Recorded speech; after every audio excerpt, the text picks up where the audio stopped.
Beneath the ruins of ancient Italy lies a civilization whose influence shaped the very foundations of Rome and the Western world. Though the Etruscans have vanished from history, their legacy endures in the art, politics, and beliefs that still guide us today. The origins of the Etruscan people have long been a subject of debate among historians and archaeologists, shrouded in mystery and uncertainty.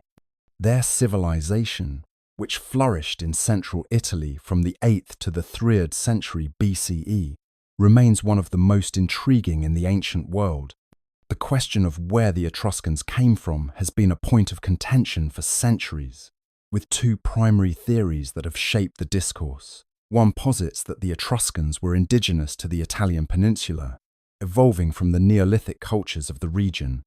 According to this view, the Etruscans developed their unique culture as a natural outgrowth of the early settlers of central Italy, blending with influences from surrounding civilizations such as the Greeks and Phoenicians.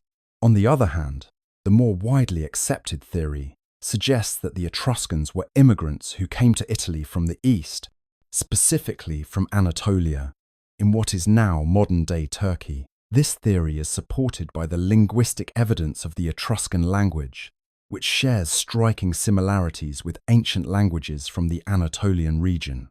The idea of migration is further bolstered by the stories of the ancient Greeks and Romans, who recorded that the Etruscans, once known as the Tyrrhenians, had arrived from the lands beyond the Aegean Sea. According to these ancient accounts, the Etruscans were a seafaring people, well established in trade and culture, long before their eventual settlement in Italy. The debate over whether the Etruscans were indigenous or immigrants is not just an academic exercise. It speaks to the very essence of their identity and the foundations of their civilization. If the Etruscans were indeed immigrants, their sudden and remarkable rise to power in Italy would be all the more extraordinary. They built a thriving and complex society, creating monumental cities and developing a rich culture marked by advancements in art, religion, and governance. If, however, they were indigenous, their civilization might be seen as the result of a long period of gradual development, influenced by various external forces, but rooted in the local soil of Italy. Despite centuries of research, the true origins of the Etruscans remain elusive. What is clear, however, is that their legacy is undeniable.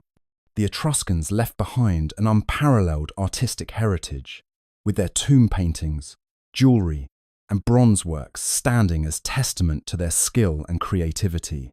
They also played a key role in the early development of Rome, influencing Roman religion, politics, and military organization.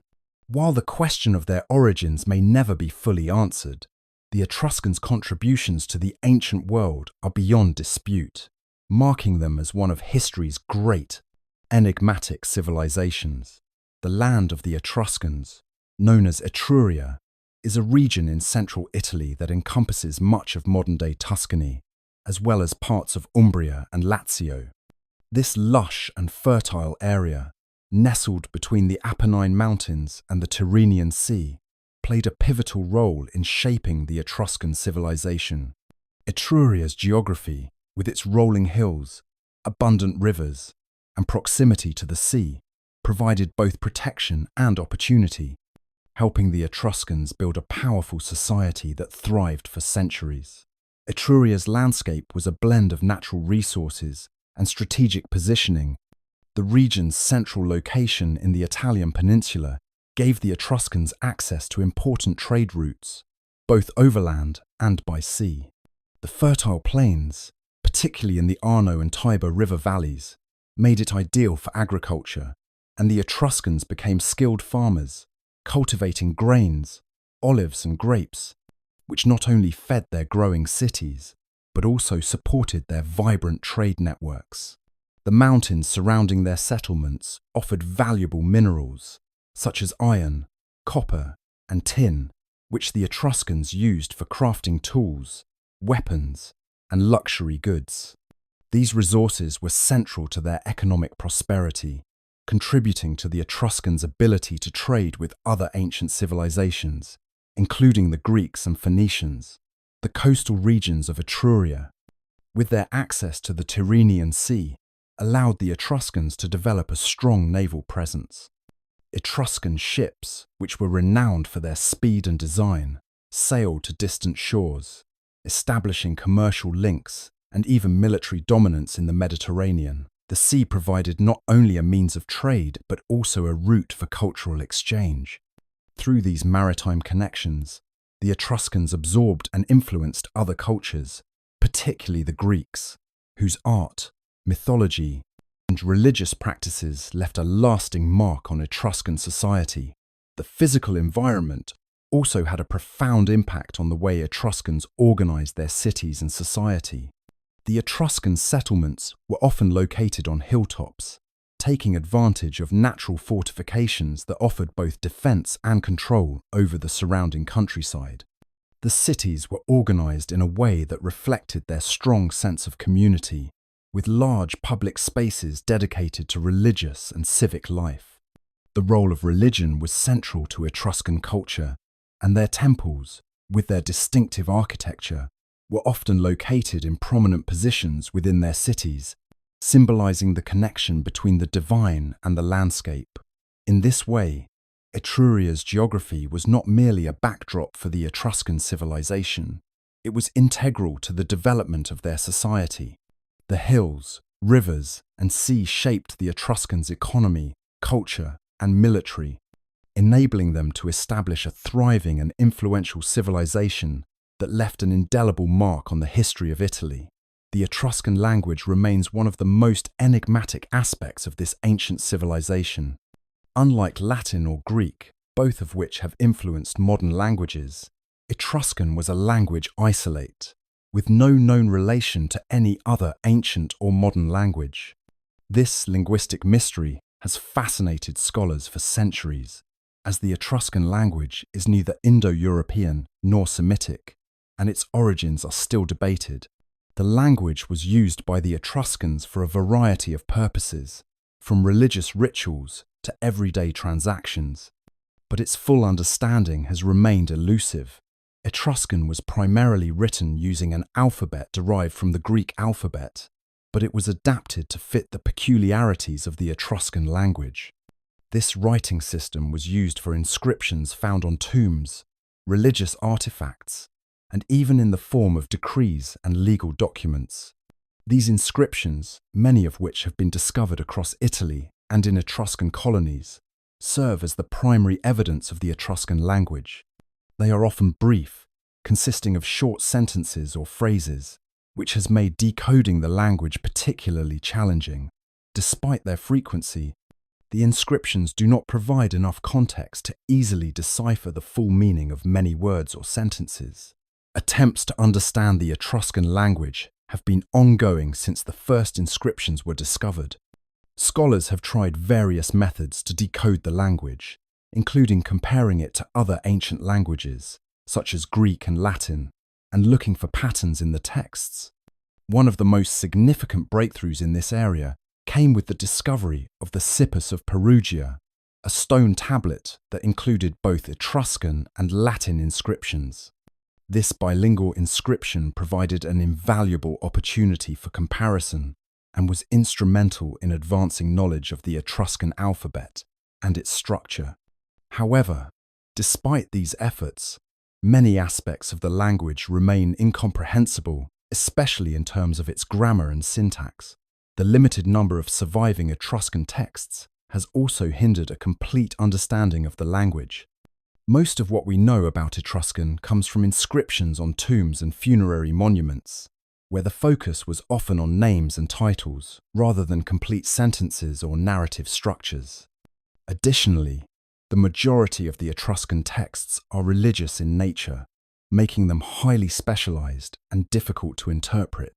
While some progress has been made in understanding the meaning of individual words, particularly those related to religion and funerary practices, much of the vocabulary remains ambiguous. Today, the study of the Etruscan language continues to be a puzzle that scholars are eager to solve.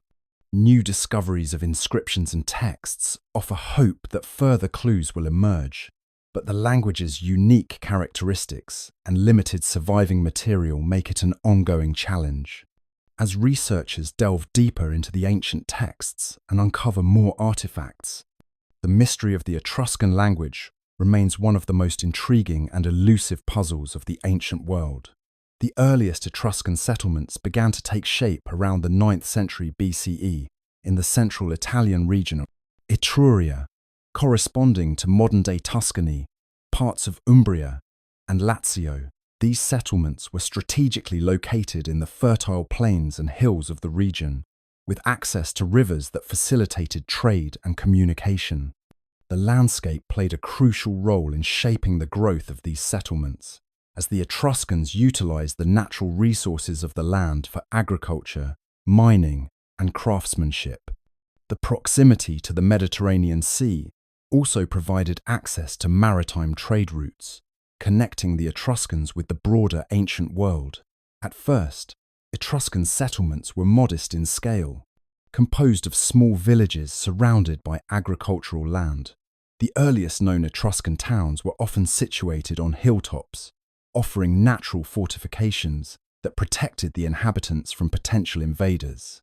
These villages were typically constructed with simple wooden or mud brick houses, but they were the first indicators of the Etruscans' growing ability to shape their environment. Over time, these small villages developed into more complex settlements, as the Etruscans began to build permanent structures, including temples, homes, and workshops, which marked a shift toward more organized urban life. As the centuries passed, the Etruscan villages grew into powerful city-states, each with its own unique identity. By the 8th century BCE, the Etruscan city-states had begun to emerge as key players in the cultural and political landscape of the Mediterranean. These city-states were not unified under a single government, but instead operated as independent entities, each with its own ruling elite and governing institutions. Despite this political fragmentation, the city-states shared a common cultural heritage, which allowed them to form alliances and cooperate in matters such as defense and trade. The growth of these city-states had a profound impact on the region. The development of urban centers led to increased specialization in various crafts, including metalworking, pottery, and textile production.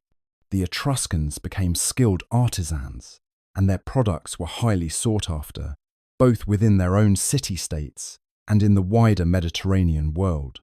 As their economy flourished, the Etruscans developed advanced systems of governance, trade, and social organization that were influential in shaping the future of Italy.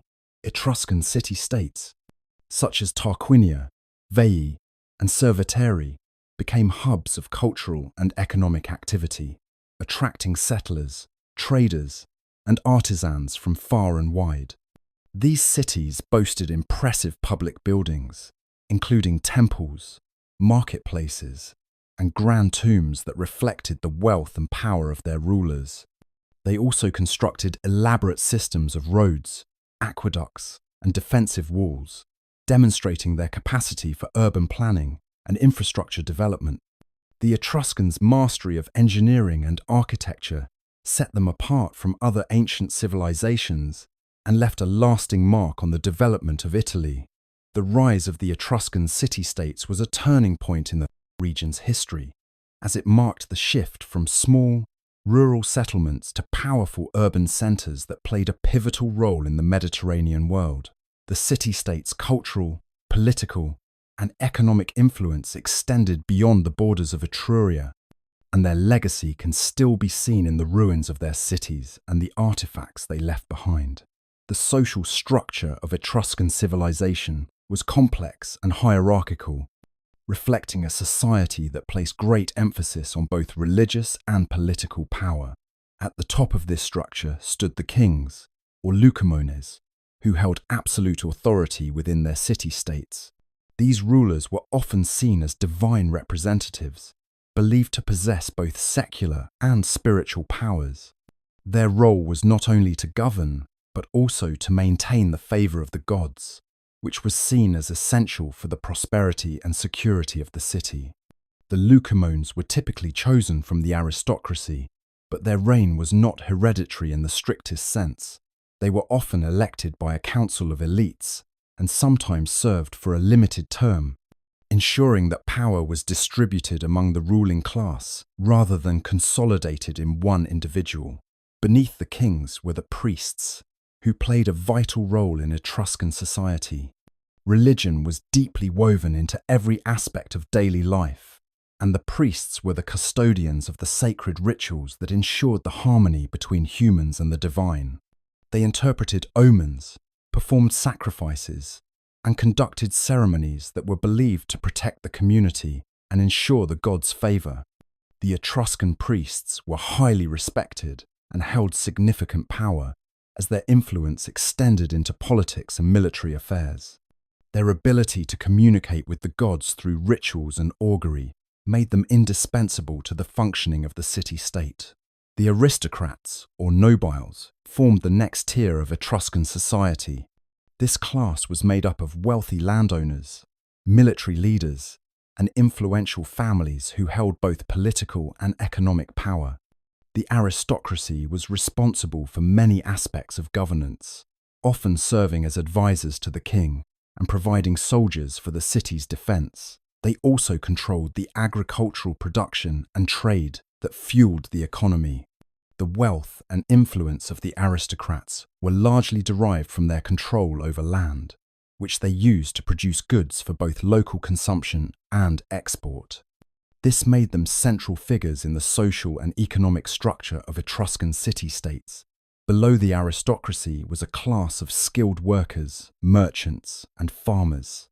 These individuals were not part of the political elite, but their labor and trade were essential to the functioning of Etruscan society.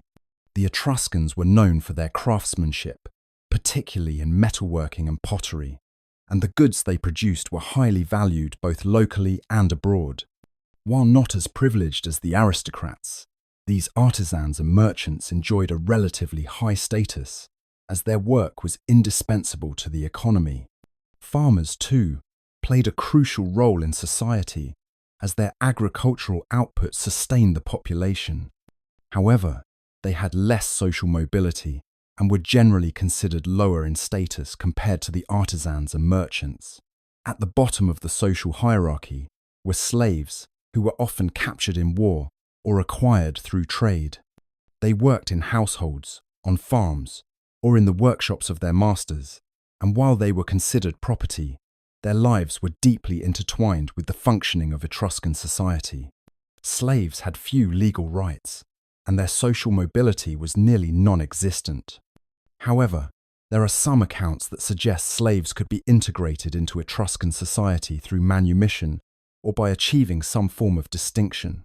Etruscan society was one of significant stratification, where power, wealth, and influence were concentrated in the hands of a few, while the majority of the population lived and worked under their control. Yet, despite this division, there was a strong sense of collective identity, particularly centered around the religious and cultural practices that bound the community together. Religion was at the heart of Etruscan culture, woven into the fabric of everyday life, and influencing every decision from politics to warfare. The Etruscans were deeply polytheistic, with a pantheon of gods and goddesses that reflected their belief in a complex, ever-present divine order. Their gods were not distant or abstract entities, but were believed to be active participants in the world, influencing both personal lives and the fate of entire city-states. The Etruscan gods, often resembling those of the Greeks and Romans, were associated with natural forces, such as the earth, sky, and sea, but also with specific aspects of life, including fertility, war, and wisdom.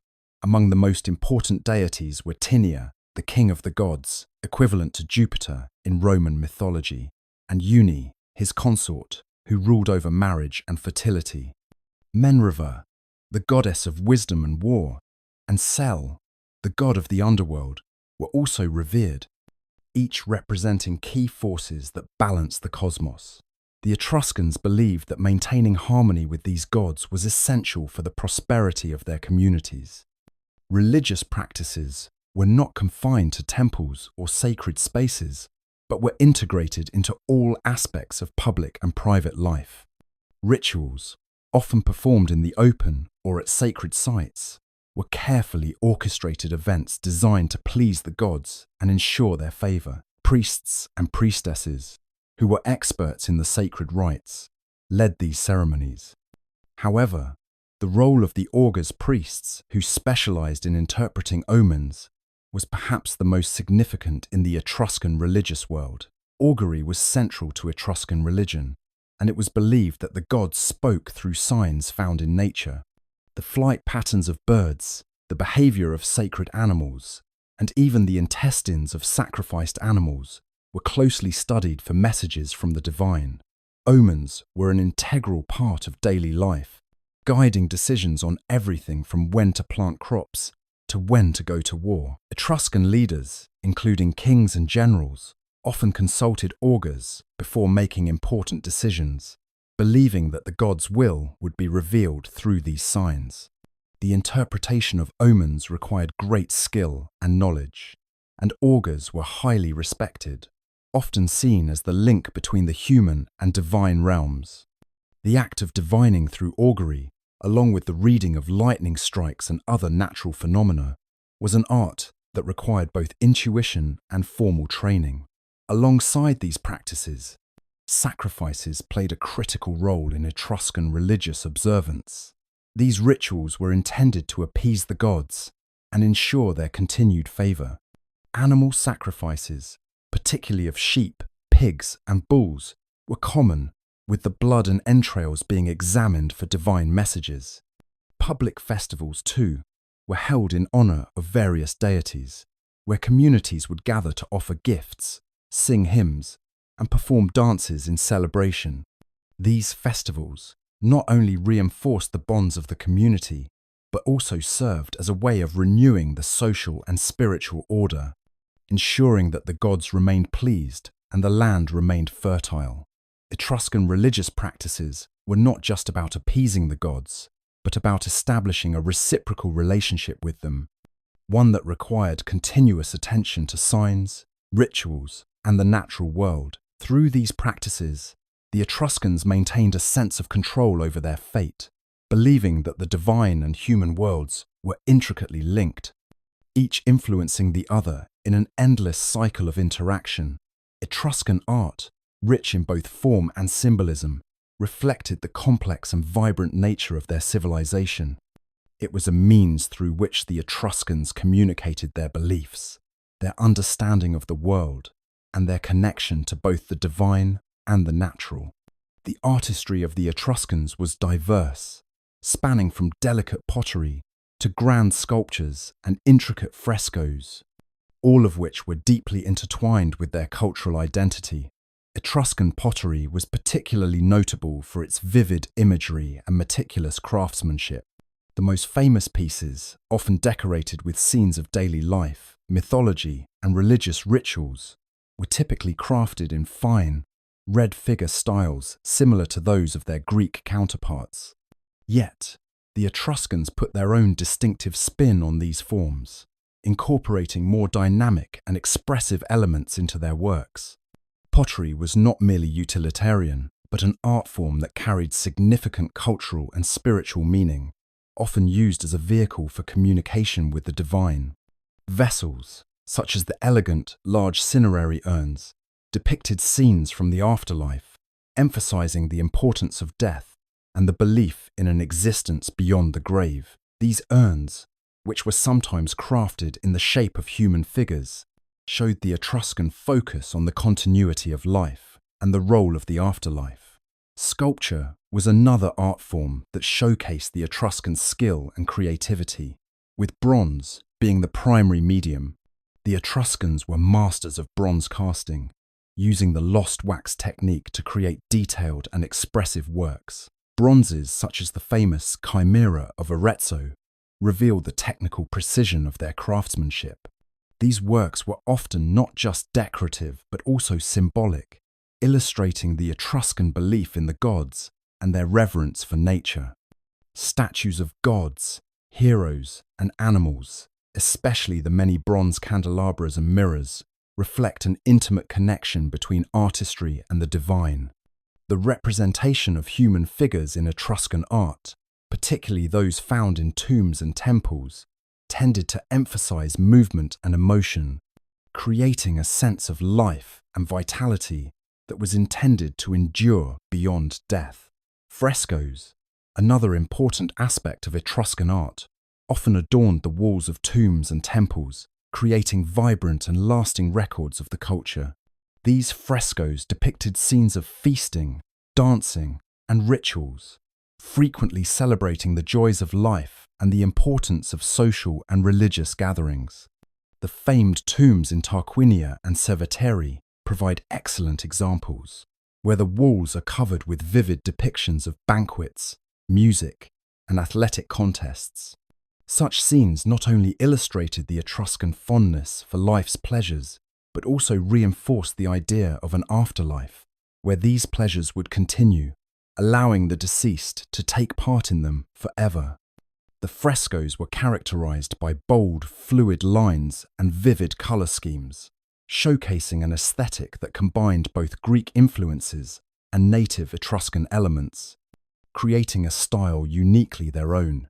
The influence of Greek art on the Etruscans cannot be understated, as Greek traders and artists interacted with the Etruscans over centuries, helping to shape their visual culture.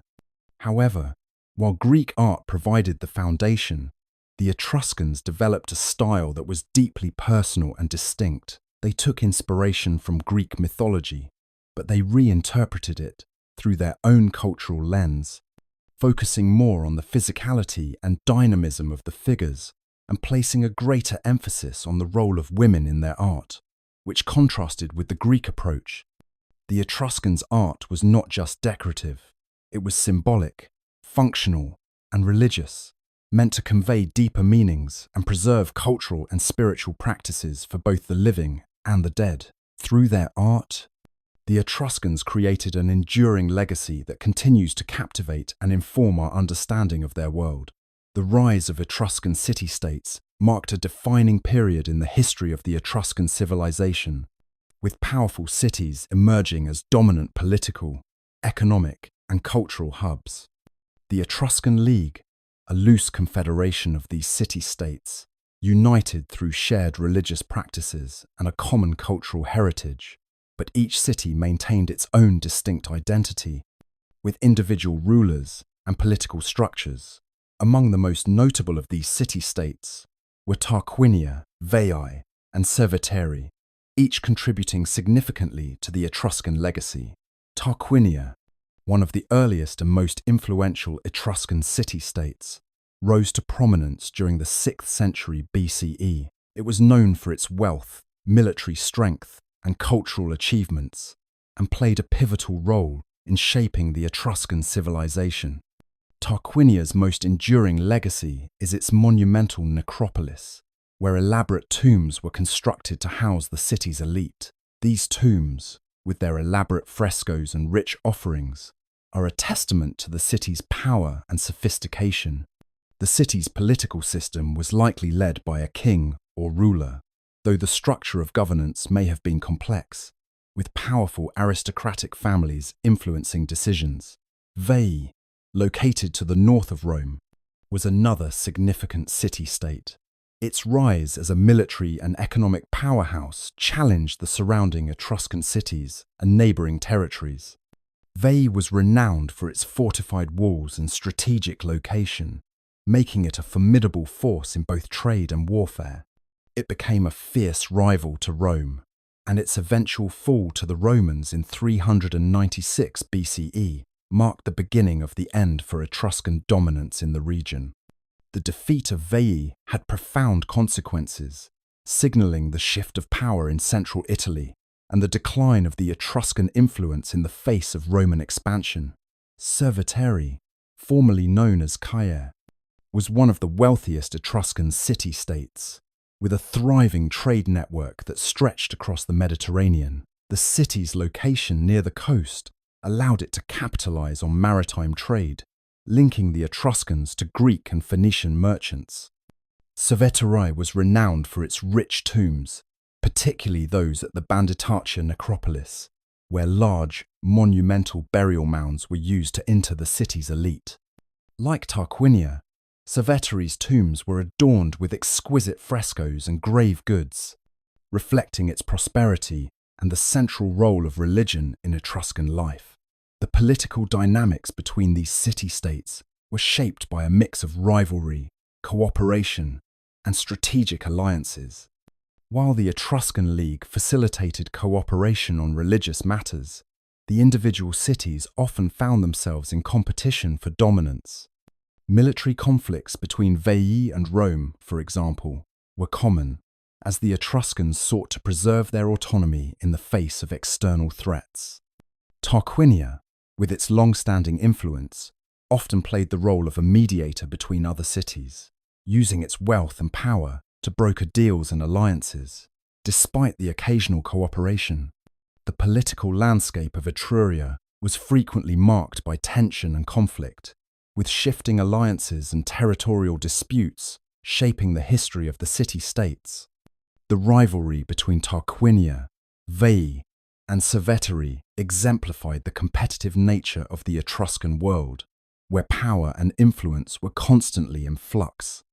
The fall of Veii to Rome, in particular, signaled the weakening of Etruscan unity and the increasing pressure from the growing Roman Republic, which would eventually lead to the Etruscans' assimilation into Roman culture. Through it all, the Etruscan city-states left a lasting imprint on the history of Italy, contributing to the region's rich cultural heritage and setting the stage for the rise of Rome. In Etruscan society, women held a unique and relatively powerful position compared to their counterparts in other ancient cultures. The Etruscans were one of the few civilizations in antiquity where women were not relegated solely to the domestic sphere. Instead, they played an active role in public life, often depicted in art and inscriptions as strong, independent figures, with substantial influence in religious, social, and even political matters. One of the most striking aspects of Etruscan women's status was their visibility in the cultural record. In contrast to the patriarchal norms of neighboring civilizations such as Greece and Rome, Etruscan women were regularly shown in frescoes, tomb paintings, and sculptures. They were often depicted at feasts and banquets, sitting side by side with men, drinking, socializing, and participating in the same activities, something that was virtually unheard of in other ancient cultures. This imagery not only reflects the social freedoms they enjoyed, but also suggests a level of equality and respect that was remarkable for its time. In Etruscan society, women could hold religious office, with priestesses serving important functions within their communities. These women wielded significant authority in conducting sacred rituals and ceremonies, underscoring their central role in Etruscan religious life. The Etruscans had a pantheon of deities, many of whom were female, and women's participation in religious practices may have been seen as a way to honor these powerful figures. Priestesses, like their male counterparts, would have been seen as mediators between the gods and the people, further elevating their status within the society. Some Etruscan women also held political and economic power, particularly in the case of the elite.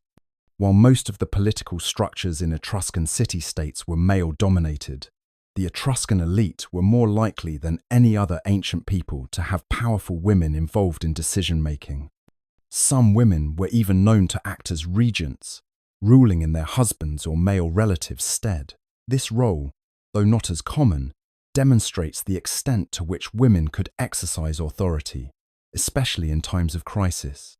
Additionally, wealthy Etruscan women were responsible for managing significant family wealth and land holdings, which further underscores their considerable influence in economic affairs.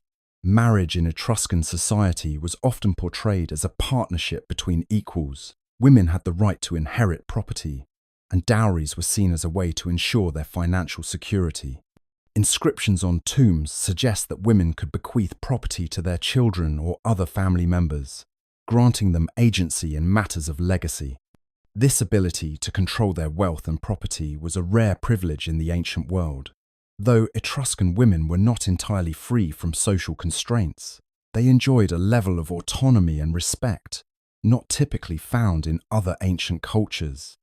Their roles as leaders, priestesses, and participants in public life reflect a society that valued their contributions and recognized their importance in shaping the cultural, religious, and political landscapes of ancient Italy. This unique position would have allowed Etruscan women to influence the course of their civilization in ways that echoed through generations, even as the Etruscan culture eventually gave way to the rising power of Rome. The Etruscan military was a formidable force, renowned for its discipline, organization, and strategic prowess. As one of the dominant powers in early Italy, the Etruscans maintained a well-structured army that played a crucial role in their expansion and influence across the Mediterranean. The Etruscan military was organized into distinct units, with each city-state contributing to a collective defense and engaging in both defensive and offensive warfare. The backbone of the Etruscan military structure was its highly trained infantry, which was supported by a diverse array of specialized forces. Etruscan soldiers were equipped with a variety of weapons, including spears, swords, and shields, with the bronze and iron weapons of the time offering them a significant edge in battle. The Etruscans were known for their use of the hoplite phalanx formation, a technique borrowed from the Greeks, but modified to suit their own needs. This disciplined line of heavily armed foot soldiers, arranged in tight ranks, provided a strong offensive force and was effective in close-quarters combat. In addition to their infantry, the Etruscans were also renowned for their cavalry.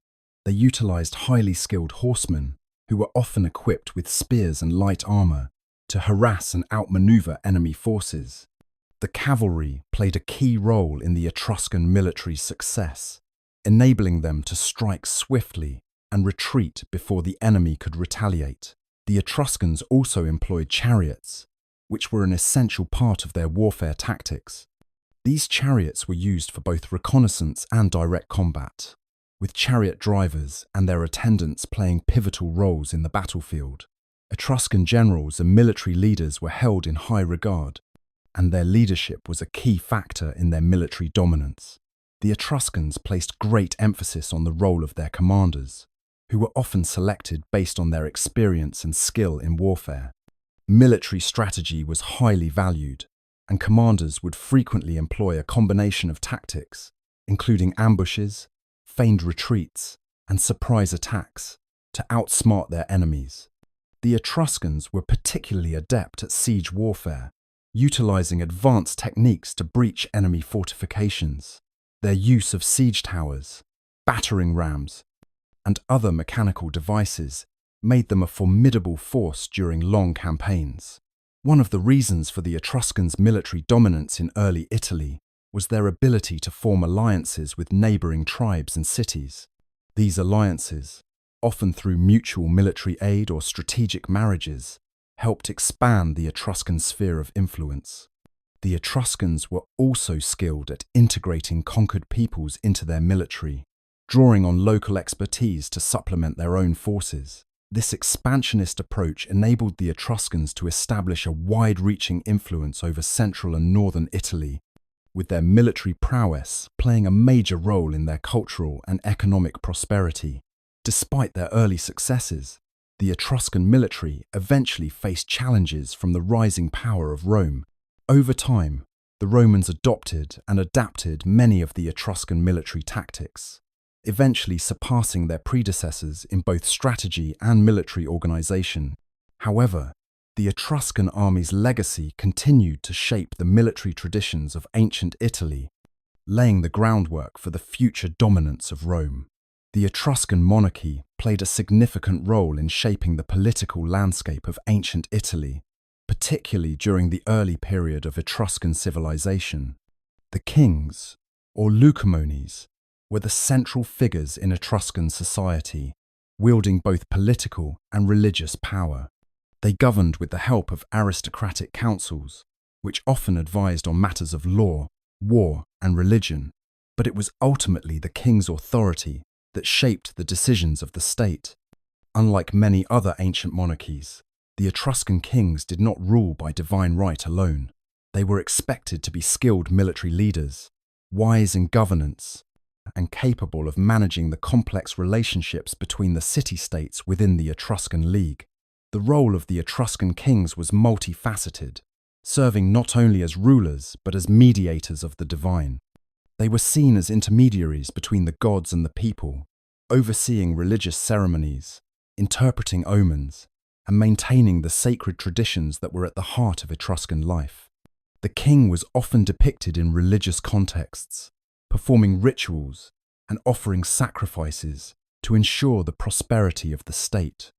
However, the kings also had a more practical role in governing the Etruscan cities, often making key decisions in matters of military campaigns, alliances, and internal politics.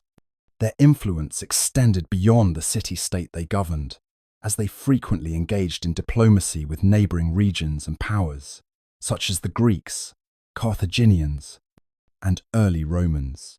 Despite the authority held by the kings, the political structure of Etruria was not entirely monolithic. The presence of powerful aristocratic families, each with its own wealth, military forces, and influence, created a system of checks and balances that prevented any single king from becoming too powerful. The kings were often chosen from the elite class, but their rule was tempered by the presence of influential families who could challenge or support royal decisions, depending on their interests. This dynamic ensured that the kings were not absolute rulers in the way that monarchs in other ancient civilizations might have been. However, the Etruscan monarchy began to decline as the power of the aristocracy grew. The rise of individual city-states and the increasing complexity of intercity relations led to a gradual erosion of the centralized authority that the kings had once held. Over time, the cities of Etruria began to shift toward more republican forms of governance, where power was increasingly vested in councils of elected officials rather than in a single ruler. This transition marked the beginning of the end for the Etruscan monarchy. As the king's influence waned and the political landscape became more fragmented, the final blow to the Etruscan monarchy came with the Roman conquest. Rome, initially a rival, soon grew in strength and military power, overshadowing the Etruscan city-states. The Etruscan kings, who had once controlled much of central and northern Italy, were no match for the organized and relentless military campaigns of the Romans. By the early 3rd century BCE, the last remnants of the Etruscan monarchy had been absorbed into the expanding Roman Republic. The shift from monarchic rule to republican governance in Etruria paved the way for a more decentralized system of city-states, but also marked the end of an era for the Etruscans. Despite their decline, the legacy of the Etruscan kings continued to influence the political systems of ancient Italy, and their practices and ideas were woven into the fabric of Roman governance. The Etruscans were not only skilled warriors and artists, but also masterful traders, establishing vast networks across the Mediterranean world. At the height of their power, the Etruscan city-states controlled strategic trade routes that stretched from the central Mediterranean to the Aegean and beyond.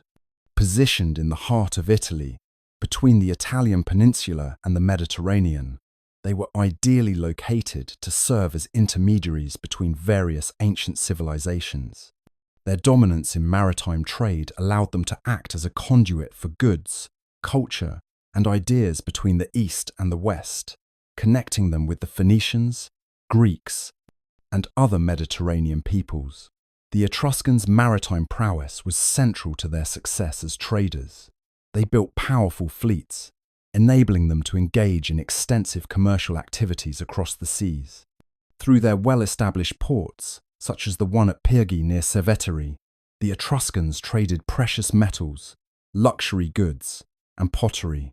They imported fine Greek wine and ceramics, and exported their own products, such as metals, timber, and slaves, in return. The Etruscans also had a particular affinity for luxury goods, often trading in exotic items like ivory, amber, and spices, which were highly prized by Mediterranean elites. Etruscan relationships with the Phoenicians were particularly significant. The Phoenicians, with their vast network of colonies stretching from the Levant to North Africa, were master traders and navigators in the ancient world. Their presence in the Western Mediterranean, especially in places like Carthage, made them essential allies and trading partners for the Etruscans. Through these partnerships, the Etruscans gained access to exotic goods and were able to strengthen their own influence in the Mediterranean. The relationship with the Phoenicians also facilitated the Etruscan expansion of their influence into areas like Sardinia and Corsica, where they could control lucrative mineral resources like iron and copper. The Greeks, too, played a crucial role in the development of Etruscan trade. Greek colonies on the southern coast of Italy, known as Magna Graecia, provided an array of goods that were highly sought after by the Etruscans. In return, the Etruscans offered their own products, such as fine metalwork, pottery, and textiles. The exchange between the two cultures was not merely economic, however. The Greeks greatly influenced Etruscan art, religion, and writing, and in return, the Etruscans passed on their own knowledge and craftsmanship to the Greeks. Etruscan traders were known to travel as far as the Greek islands and the Aegean, further cementing their role in Mediterranean trade. The Etruscans were not isolated traders, but part of a complex web of relationships with various Mediterranean civilizations. This network of trade and cultural exchange was vital to the prosperity of Etruria and helped lay the foundation for the region's eventual influence on Rome, though the Etruscan dominance in the Mediterranean would eventually fade with the rise of Rome. Their expertise in trade and navigation left an indelible mark on the history of the Mediterranean world. Etruscan architecture stands as one of the most impressive and defining aspects of their civilization, blending innovative techniques with a deep reverence for their gods and the afterlife. Etruscan builders were experts in creating both monumental structures and intricately designed burial sites that showcased the wealth and beliefs of their society. Temples, homes, and tombs were constructed with a distinct flair, combining functional designs with elaborate artistry that reflected the Etruscans' cultural sophistication. The Etruscan temple, the centerpiece of their sacred spaces, was one of their greatest architectural innovations. Modeled loosely on Greek temples, but with their own distinctive features, Etruscan temples were characterized by high podiums and deep porches, supported by massive wooden columns. Unlike the Greek temples that often used stone, Etruscan temples were primarily constructed from wood and mud brick, materials that allowed for more flexibility, but also meant that many of these structures have not survived. Their roofs were steeply pitched, and the temples were adorned with vibrant terracotta statues and reliefs depicting gods, goddesses, and mythological scenes. These temples were not just places of worship, but symbols of the divine order that governed their world. In contrast to their public temples, the Etruscan home reflected the private lives of their citizens, where family and status were paramount. Etruscan homes were typically square or rectangular, built around a central courtyard. The interiors were adorned with frescoes and carvings, offering glimpses into everyday life, as well as depictions of feasts, dances, and religious rituals. The homes of the wealthy were larger, often featuring multiple rooms and sophisticated heating systems, including hypocausts, an early form of underfloor heating. These homes were more than just shelters. They were a reflection of the Etruscan commitment to comfort and style, with intricate furniture, finely crafted pottery, and rich textiles. The most lasting legacy of Etruscan architecture, however, lies in their tombs. Etruscan tombs were monumental structures designed to reflect the status and beliefs of the deceased, often built into the hillsides, or constructed as elaborate underground chambers. The most famous examples of Etruscan tombs are the rock-cut chamber tombs, many of which were elaborately painted with scenes from the afterlife, as well as depictions of banquets and everyday life. These tombs were not merely final resting places, but were intended to serve as eternal homes for the dead, ensuring their continued existence in the afterlife. One of the most iconic examples of Etruscan tombs is the Tomb of the Leopards, located in Tarquinia. This tomb is renowned for its vibrant frescoes, which depict a lavish feast attended by the deceased and their companions. The tomb's name comes from the striking depiction of leopards on the walls, highlighting the importance of symbolism in Etruscan burial practices. The artwork, rich in colour and detail, captures the essence of Etruscan life and their belief in the afterlife, illustrating how the living and the dead were intertwined through ritual and memory. The use of space within these tombs, often modelled to resemble the homes of the living, revealed the Etruscan belief that death was not an end, but a continuation of life in a different realm.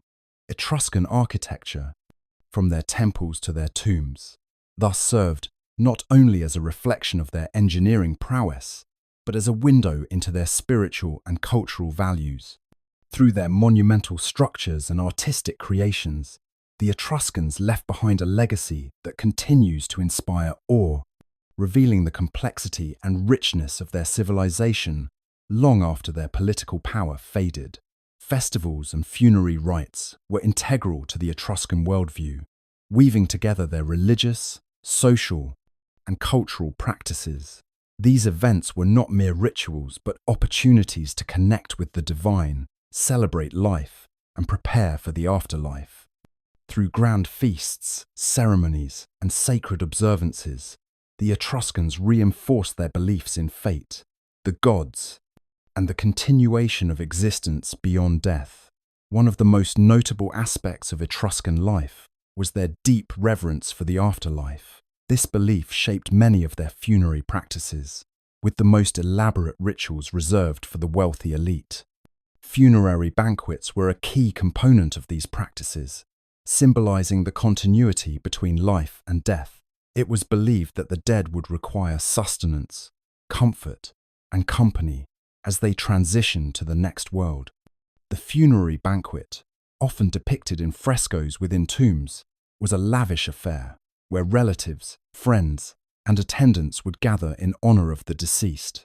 These feasts featured music, dancing, and offerings of food and drink, ensuring that the deceased had all they needed for a prosperous afterlife.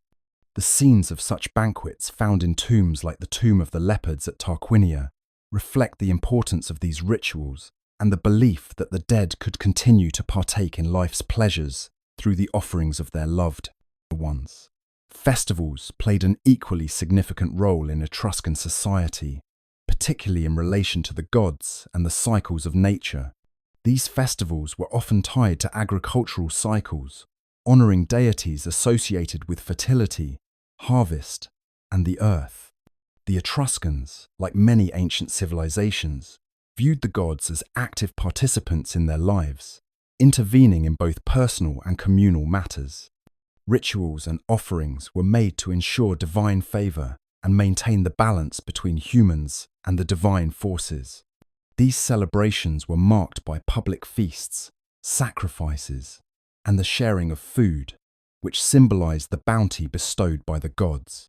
While the specific details of these festivals remain elusive, archaeological evidence suggests that they were vibrant and communal, with participation from all layers of society. Among the most important deities honored during these festivals were those tied to the underworld. For the Etruscans, the afterlife was not an abstract concept, but a continuation of existence, albeit in a different realm. The god of the underworld, Aita, was often invoked during these rites, ensuring the deceased's safe passage and comfort in the afterlife. The Etruscan belief in the afterlife was a reflection of their broader worldview, which emphasized the interconnectedness of the living and the dead. Just as festivals allowed the living to connect with the gods, funerary rituals provided a bridge between the worlds of the living and the dead.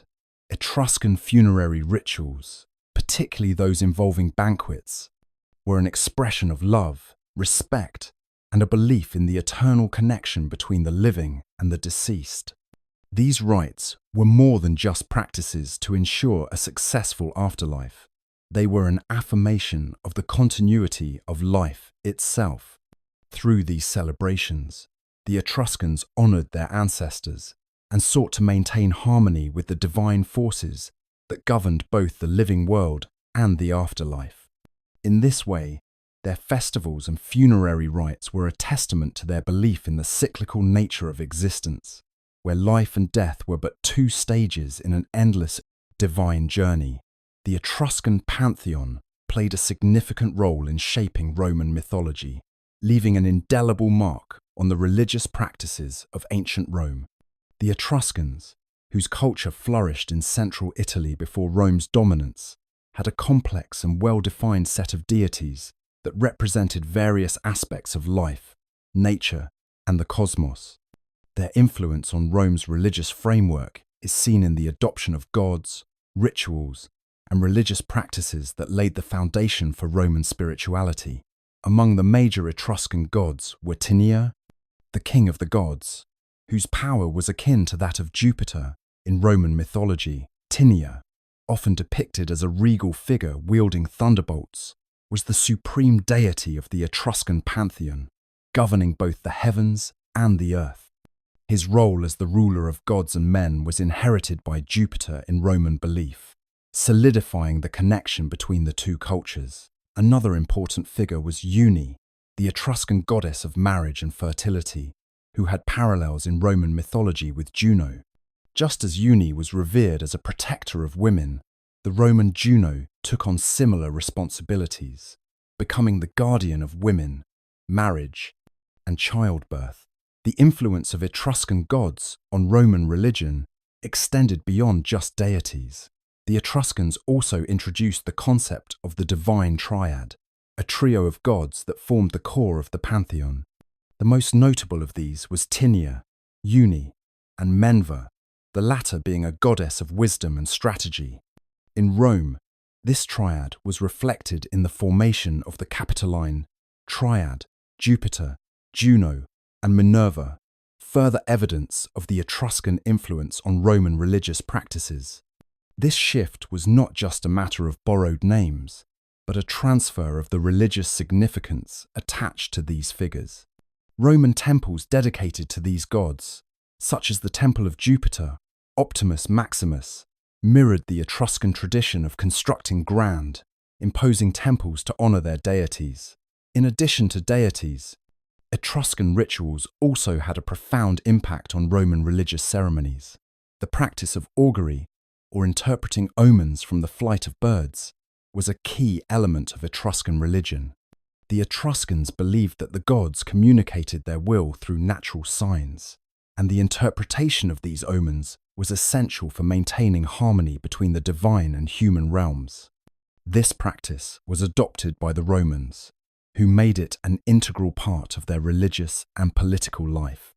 Roman augurs, much like their Etruscan counterparts, were responsible for reading the signs to determine the favor of the gods before important decisions, particularly in matters of state and war.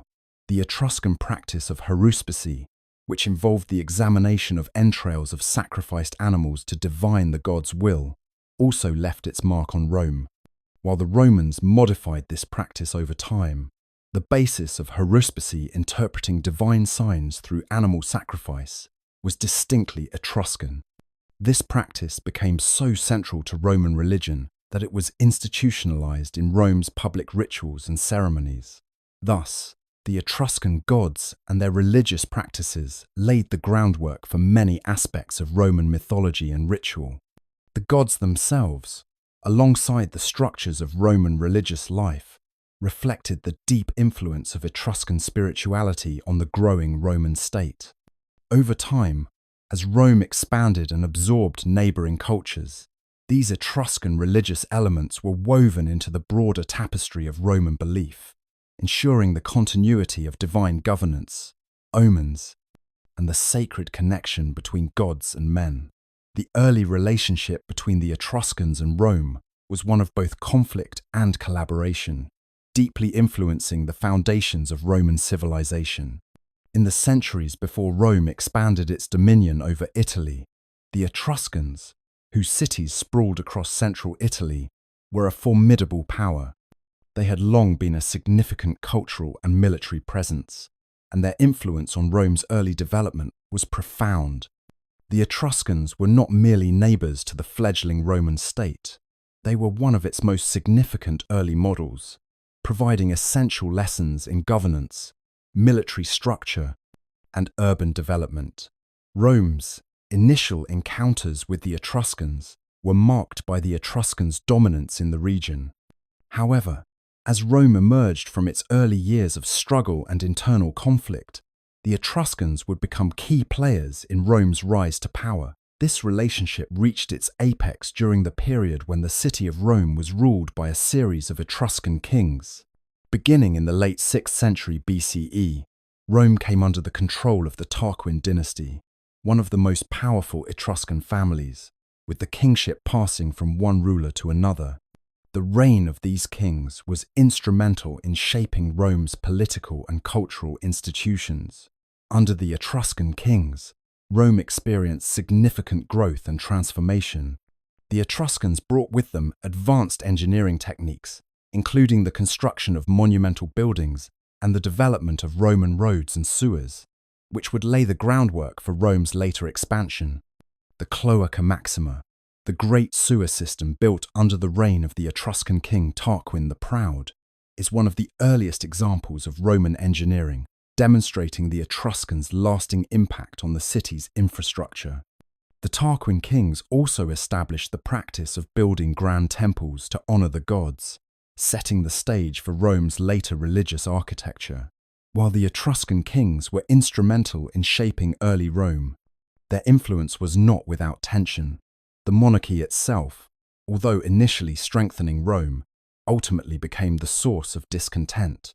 The tyranny of Tarquin the Proud, the last of the Etruscan kings, led to his expulsion in 509 BCE, marking the end of the Roman monarchy and the beginning of the Roman Republic.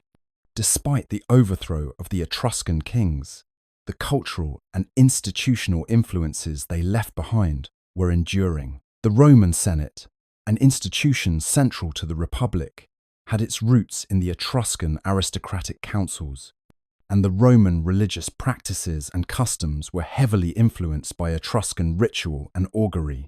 The Etruscan kings of Rome also shaped the city's military structure. The Etruscans, renowned for their military prowess, left an indelible mark on Roman warfare. Roman legions would eventually adopt many of the military tactics and organizational methods that were developed by the Etruscans, incorporating them into the Roman army that would go on to dominate the ancient world. The Etruscans' knowledge of chariot warfare, siege techniques, and strategic planning was instrumental in shaping Rome's early military victories. Though Rome ultimately rejected the Etruscan monarchy, the imprint of the Etruscans remained deeply embedded in Roman society.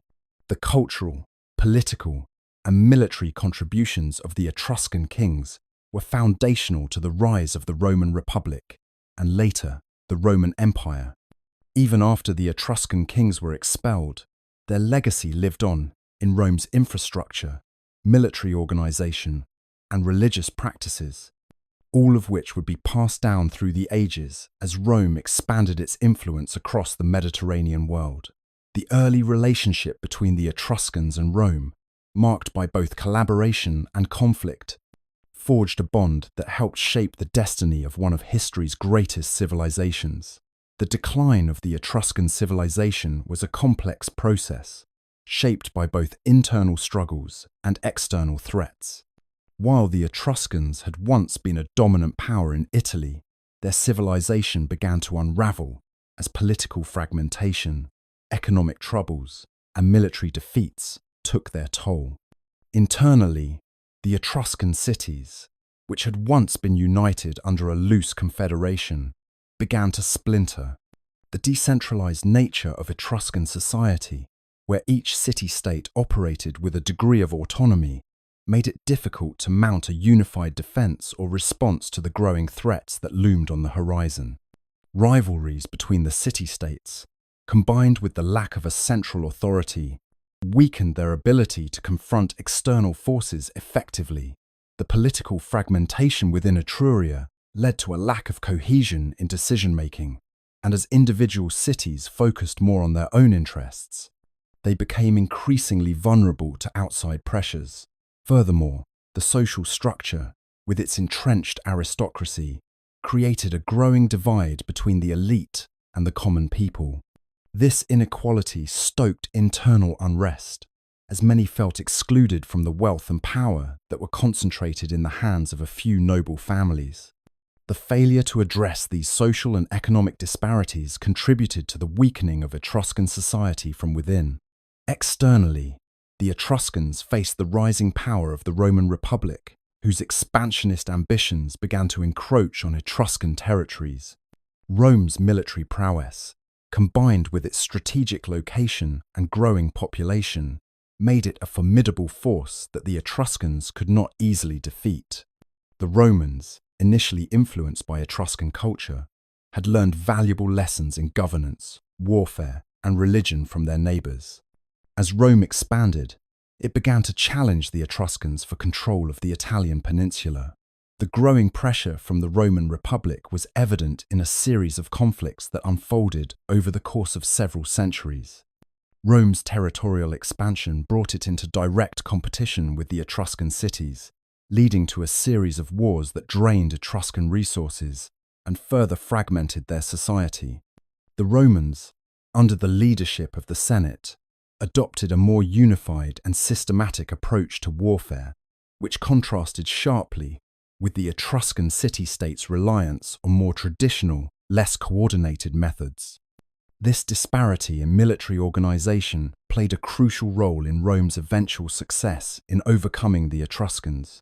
By the late 5th and early 4th centuries BCE, Rome had begun to absorb Etruscan territories, gradually reducing the Etruscans to a secondary power. Key battles, such as those fought at Veii and the eventual conquest of the Etruscan city of Tarquinia, marked the diminishing influence of the Etruscans. As Rome consolidated its power, the Etruscan cities found themselves increasingly marginalized and isolated. The once great civilization that had flourished in the heart of Italy was now facing a grim reality of decline.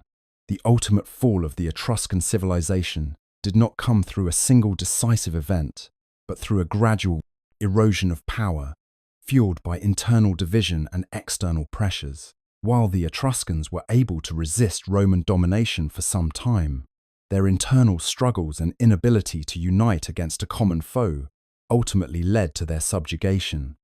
By the 3rd century BCE, the Etruscans had been fully absorbed into the growing Roman Republic, and their culture, once vibrant and influential, had been largely overshadowed by the rise of Rome. The Etruscan civilization, with its rich artistic and cultural legacy, had faded, but its influence lived on through the Romans, who inherited many aspects of their language, religion, and political structures. The decline of the Etruscans was a poignant reminder of the fragility of even the most powerful civilizations when internal divisions and external threats converge. The series of wars between the Etruscan city-states and the Roman Republic marked a pivotal period in the history of ancient Italy, signaling the end of Etruscan dominance and the rise of Roman power. These conflicts, which spanned over several centuries, were not merely military confrontations, but also a struggle for survival, as the Etruscans tried to hold on to their territories, culture, and independence against the growing might of Rome. In the early stages of Roman expansion, the Etruscans were still a formidable force, with their city-states such as Veii, Tarquinia, and Cerveteri controlling vast regions and maintaining a complex network of political and economic influence. However, the rise of Rome, coupled with its strategic location and growing military capabilities, posed a direct threat to the Etruscans. The Romans, initially influenced by Etruscan culture, began to surpass their mentors in military organization and tactical innovation. As Rome's ambitions expanded beyond its immediate surroundings, the Etruscan city-states found themselves increasingly drawn into conflict. The wars that followed were not one-sided. The Etruscans fought fiercely to defend their cities and way of life.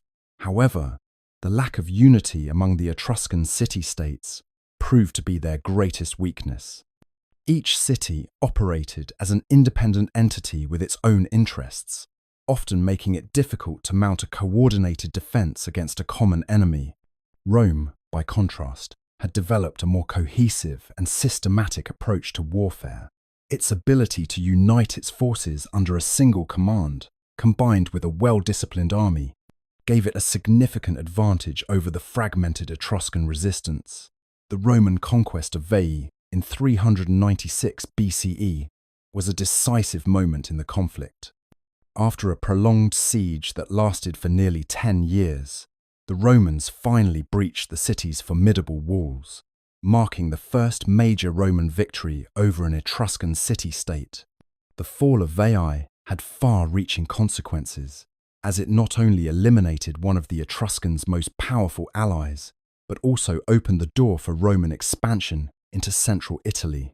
The loss of Veii, a city rich in resources and strategically located, was a crushing blow to Etruscan power. In the following decades, the Romans continued their campaign of expansion, systematically defeating Etruscan cities and assimilating their territories. The Etruscans, despite their resilience and occasional military successes, were unable to resist the onslaught. The fall of Tarquinia and other major cities in the 4th and 3rd centuries BCE further weakened the Etruscans' ability to defend themselves.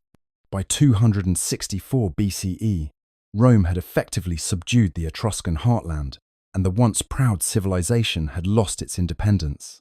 The Etruscan defeat was not merely military, but cultural as well.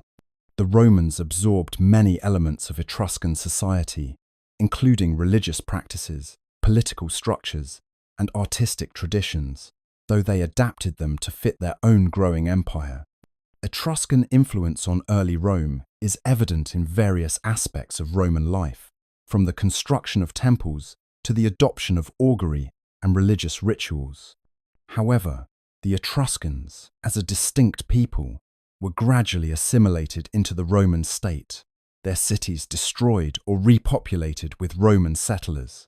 The wars between the Etruscans and Rome, marked by fierce resistance and inevitable decline, were ultimately a reflection of the broader struggle for dominance in the ancient Mediterranean world. The Etruscans, despite their early successes and lasting cultural legacy, could not withstand the pressure of Rome's rise. The loss of their independence not only marked the end of an era, but also paved the way for Rome to become the dominant power in the Mediterranean, carrying with it the cultural echoes of the Etruscan civilization. The fall of Veii in 396 BCE marked a turning point in the history of Etruria, shattering the Etruscans' military power and signifying the beginning of the end for their dominance in central Italy. Veii, one of the most powerful and prosperous of the Etruscan city-states, had long been a significant rival to Rome. Its strategic location, rich resources, and strong fortifications made it a formidable force in the region. For years, the Romans had been encroaching upon the territories surrounding Veii, but the city's defences and its military strength had kept them at bay. However, the siege that began in 406 BCE would change everything. The Roman siege of Veii was long and grueling, lasting nearly a decade. The Romans, under the leadership of the consul Marcus Furius Camillus, employed a range of tactics that stretched the city's defences to their breaking point. Rome's strategy was methodical and relentless, focusing on starving the city into submission, while also deploying engineering innovations to breach its walls. The Romans constructed massive tunnels beneath the city's fortifications to undermine its walls, a technique that would ultimately lead to Veii's downfall. The siege was not just a military campaign. It was a test of endurance.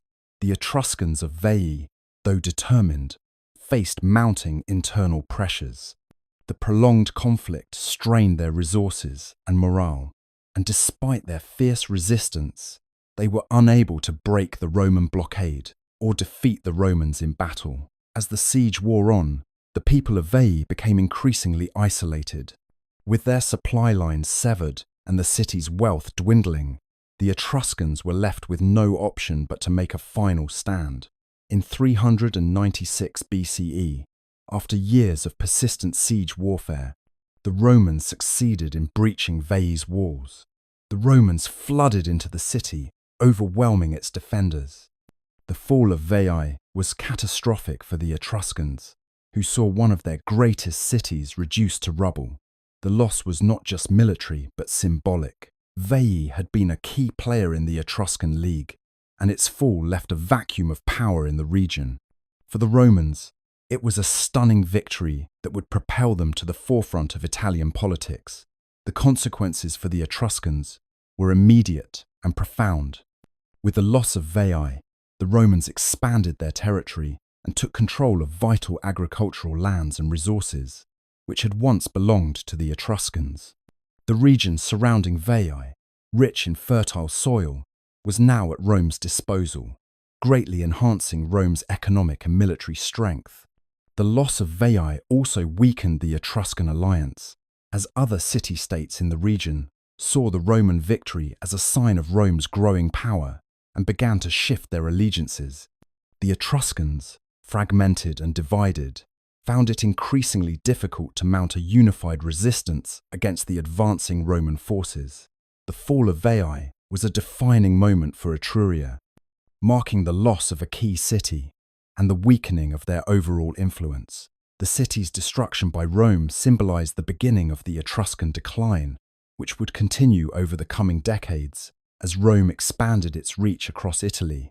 Though Etruscan culture would continue to influence Roman life for centuries to come, the fall of Veii was the turning point when the Etruscans lost their grip on power and Rome began its ascent to dominance in the ancient world.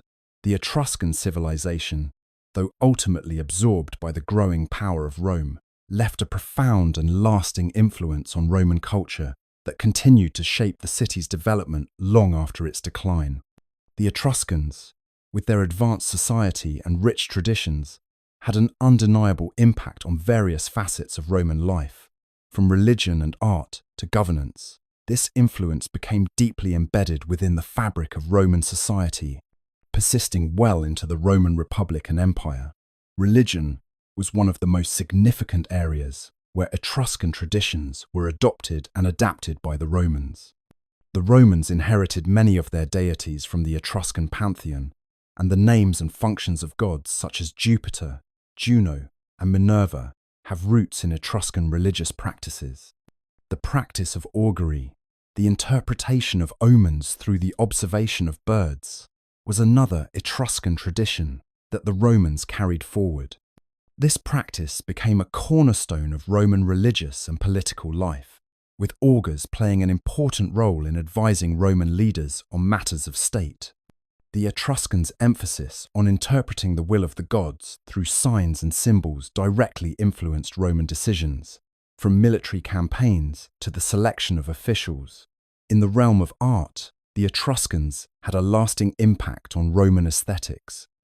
Etruscan artists were known for their skill in creating intricate pottery, vibrant frescoes, and elaborate jewelry, and many of these artistic traditions were embraced by the Romans.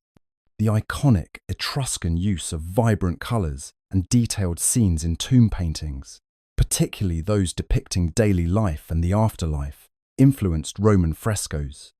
The Romans adopted the Etruscan practice of decorating homes with frescoes and mosaics, and many Roman villas, especially those in Pompeii, feature murals that are reminiscent of Etruscan styles. Furthermore, Etruscan craftsmen's expertise in metalworking and sculpture was also passed down to Roman artisans, leading to the development of Roman portraiture and the creation of lifelike sculptures, which became a hallmark of Roman art. The political system of early Rome was also influenced by Etruscan governance. The early Roman kings were heavily influenced by Etruscan kingship, with Rome adopting aspects of Etruscan royal rituals, regalia, and administrative practices. The Roman fasces, the bundle of rods with an axe, is a direct borrowing from the Etruscan symbol of authority, used by their magistrates to assert power and control. Roman kings, like their Etruscan counterparts, held substantial authority, but the Etruscan model of governance, which featured a combination of military leadership and religious roles, helped shape the Roman structure of government, especially in the development of the Roman magistracies. Despite the eventual decline of Etruscan power, their influence on Roman culture remained undeniable. The survival of Etruscan traditions within Roman society can be seen not only in the religious, artistic, and political spheres, but also in the broader cultural practices that the Romans inherited and adapted. Etruscan influences helped shape Rome into the powerful civilization that would eventually dominate much of the known world. As Rome grew and evolved, it never fully shed the imprint of its Etruscan predecessors, and the legacy of the Etruscans continued to resonate throughout Roman history. Etruscan tombs, with their elaborate constructions and rich contents, offer one of the most profound insights into the beliefs, practices, and culture of this ancient civilization. Unlike many other ancient societies, the Etruscans placed great importance on the afterlife, believing that life did not end with death, but rather continued in another realm. This belief is vividly reflected in their burial practices, which were not only acts of mourning, but also celebrations of the deceased's journey into the next world. Etruscan tombs, often lavishly adorned with artwork and filled with valuable artifacts, serve as windows into the spiritual and cultural values of the Etruscan people. One of the most famous Etruscan tombs is the Tomb of the Leopards, located in Tarquinia. This tomb is renowned for its vibrant frescoes, which depict scenes of feasting and music, providing a glimpse into the celebratory nature of Etruscan afterlife beliefs. The frescoes show both men and women reclining on couches, eating, drinking, and engaging in music, reflecting the Etruscan belief that the afterlife was a continuation of earthly pleasures. The images of leopards, which adorn the tomb, may symbolize power or the ability to protect the deceased in their journey, a common motif in Etruscan art. Other tombs, such as those in the necropolis of Cerveteri, reveal even more about the Etruscans' elaborate burial customs. These tombs often resemble small houses, with rooms that house the remains of the deceased, their belongings, and sometimes even their servants or family members. The intricate carvings and frescoes inside these tombs are filled with depictions of daily life, the roles of gods and goddesses, and mythological scenes. The contents of these tombs, such as bronze mirrors, weapons, pottery, and jewelry, reveal a great deal about Etruscan society. These artifacts suggest that the Etruscans were a wealthy and skilled people, and they also point to their love of art and craftsmanship. Many of these items were thought to accompany the deceased in the afterlife, ensuring their comfort and success in the next world. In addition to material goods, the Etruscans placed great importance on the role of the gods and the spiritual journey of the deceased. Etruscan tombs often feature painted representations of the deceased surrounded by deities, suggesting that the Etruscans believed the afterlife was governed by divine forces who would protect and guide them. The tombs also reflect the strong sense of family and social status, as many burial sites contain inscriptions that identify the deceased and their familial connections, signifying the importance of lineage and heritage. The artifacts discovered in Etruscan tombs also reveal their connections to other Mediterranean cultures, such as the Greeks and Phoenicians. Many of the items found, such as pottery and jewelry, show influences from these cultures, but they also maintain distinctly Etruscan characteristics. The blending of local traditions with outside influences reflects the Etruscans' active engagement in trade and cultural exchange, positioning them as key players in the Mediterranean world. Through the study of these tombs, archaeologists have been able to reconstruct much of Etruscan life, from their religious practices to their social hierarchies. Etruscan tombs, with their wealth of art, artifacts, and symbolism, continue to offer valuable insights into a civilization whose influence on the ancient world was profound, yet whose full story remains shrouded in mystery. The tombs stand as a testament to the Etruscans' enduring belief in life after death, and their legacy lives on through the treasures they left behind. The language of the Etruscans remains one of the most elusive aspects of their ancient civilization. Unlike most ancient languages, the Etruscan language has not been fully decoded, leaving behind a trail of mystery that has intrigued linguists, historians, and archaeologists for centuries. Despite the wealth of inscriptions and artifacts discovered throughout Italy, much of what is written in Etruscan is still not fully understood. Though the language's significance in unlocking the secrets of Etruscan society is undeniable, efforts to decipher the Etruscan language have spanned centuries, beginning with early scholars who tried to relate it to other known languages of the Mediterranean. At first glance, Etruscan appeared to be similar to other ancient languages, yet closer inspection revealed a completely unique structure. Linguists initially sought connections to Latin and Greek, but no definitive relationship was found.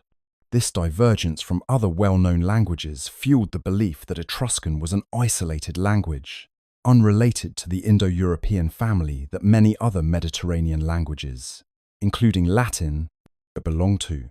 Some early theories speculated that the Etruscan language could have had ties to ancient Anatolian, or even the mysterious languages of the Aegean, though none of these theories have been conclusively proven. The key to understanding Etruscan lies in the inscriptions left behind by the civilization. These inscriptions, which have been found on a wide range of materials, from pottery to tombstones and religious artifacts, provide the most direct evidence of the language. However, the challenge in interpreting these texts is that the inscriptions are often short and incomplete, with many symbols used in the writing system remaining a mystery. Despite the presence of over 1,000 known inscriptions, the complexity of the language and its limited context has slowed progress. Etruscan texts often feature a mix of words, some of which are unknown, while others are familiar to us but are difficult to fully interpret in context. A breakthrough in understanding Etruscan came in the form of bilingual inscriptions, such as the famous Sippus Perusinus, which contains both Etruscan and Latin. However, even these bilingual examples have not led to a complete understanding of the language. The Latin translations provide some insight, but they are often vague or incomplete, making the Etruscan portion of the text difficult to translate definitively. In addition, the writing system itself, while related to the Greek alphabet, has many unique characters that are not found elsewhere in the ancient world, making the task of translation even more challenging. Despite these challenges, progress continues to be made. Scholars now have a better understanding of certain words, especially those related to religious practices, names, and titles. The discovery of more inscriptions, along with advances in linguistic analysis, provides hope that the Etruscan language may one day be fully understood. Some researchers have even suggested that the language may be partially related to the language of the ancient peoples of the Caucasus. Though this theory remains controversial, the Etruscan language, with its unique structure and mysterious origins, offers a glimpse into a culture that was both deeply connected to its Mediterranean neighbours and distinct in its own right. Although it remains largely indecipherable, the ongoing efforts to decode the Etruscan language highlight the lasting fascination with this enigmatic civilization. In the future, as new discoveries are made and technology advances, the language of the Etruscans may finally be fully understood, offering an even deeper understanding of the people who once dominated the Italian peninsula. The governance of the Etruscan city-states remains an intriguing blend of monarchy and aristocracy, with elements that defy easy classification. While the Etruscans are often seen as having operated within a system resembling monarchy, with kings or rulers at the helm, their political structure was more complex, incorporating elements of aristocratic influence and a sense of shared power among the elite. The role of the people, particularly in the political decision-making processes, remains one of the most debated aspects of Etruscan governance. At the heart of Etruscan political life were the city-states, each with its own government, but bound together by a shared culture and set of religious practices. The most powerful Etruscan cities, like Veii, Tarquinia, and Cerveteri, were often ruled by kings known as Lucumones, whose authority was both spiritual and secular. These kings were typically chosen from the aristocratic families that dominated the city's elite class, but their rule was not absolute. Unlike the more autocratic monarchies of neighbouring kingdoms, the Etruscan Lucumones were often expected to share power with a council of aristocrats and nobles, forming a system where governance was shaped by the interests of the powerful. The aristocracy, which consisted of wealthy families, played a crucial role in the decision-making process, with their influence woven deeply into the fabric of Etruscan political life. These elite families held significant sway over the affairs of the city-state, from military campaigns to religious rituals. Their power was bolstered by their wealth and influence, and they were often the ones who provided the military leadership, controlled trade, and acted as patrons of the arts. The aristocracy maintained its hold on power through a blend of political cunning and social obligations, with each aristocratic family working to ensure its continued dominance in the city-state's affairs. However, the role of the people in Etruscan governance cannot be overlooked. Though the common citizens were not directly involved in ruling the city-state, there is evidence suggesting that they had a significant role in the religious and ceremonial aspects of governance. Public ceremonies, including large-scale feasts and religious festivals, were often used as opportunities for the people to express their views and show support for the ruling elite. In some cases, the people's consent may have been sought in important matters, such as decisions regarding war or the election of a new king.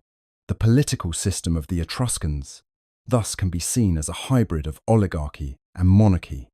While the Lucumones were often seen as kings with divine sanction, they were also constrained by the influence of the aristocracy and, to some degree, the public.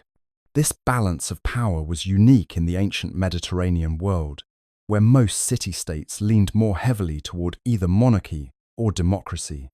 In some respects, the Etruscan model prefigured the more complex political systems that would later emerge in Rome, where power was distributed between the elite and the common people, and where political decision-making became more systematized. Ultimately, Etruscan governance was neither a pure democracy nor a strict monarchy. It was a blend of aristocratic rule and monarchical authority, with an active, if indirect, role for the people. The city-state system that the Etruscans developed laid the foundation for future political models in Italy, and their nuanced approach to governance would influence the structures of power in Rome as it grew from a city-state to an empire. The Etruscan military played a pivotal role in the defense of their city-states, ensuring the continued survival of their civilization in the face of numerous external threats. As one of the most powerful and sophisticated forces in early Italy, the Etruscan army was a key component of their success, both in terms of territorial expansion and in maintaining their dominance over surrounding regions. The military was composed of a well-organized and highly skilled force, with each city-state contributing to the collective defense. The Etruscans understood the importance of a strong military presence, and they invested considerable resources in the training, weaponry, and tactical development of their soldiers. Etruscan military tactics were advanced for their time, influenced by both their own innovations and the adoption of strategies and technologies from neighboring civilizations. Their soldiers were well armed and expertly trained, with heavy infantry and cavalry at the core of their forces.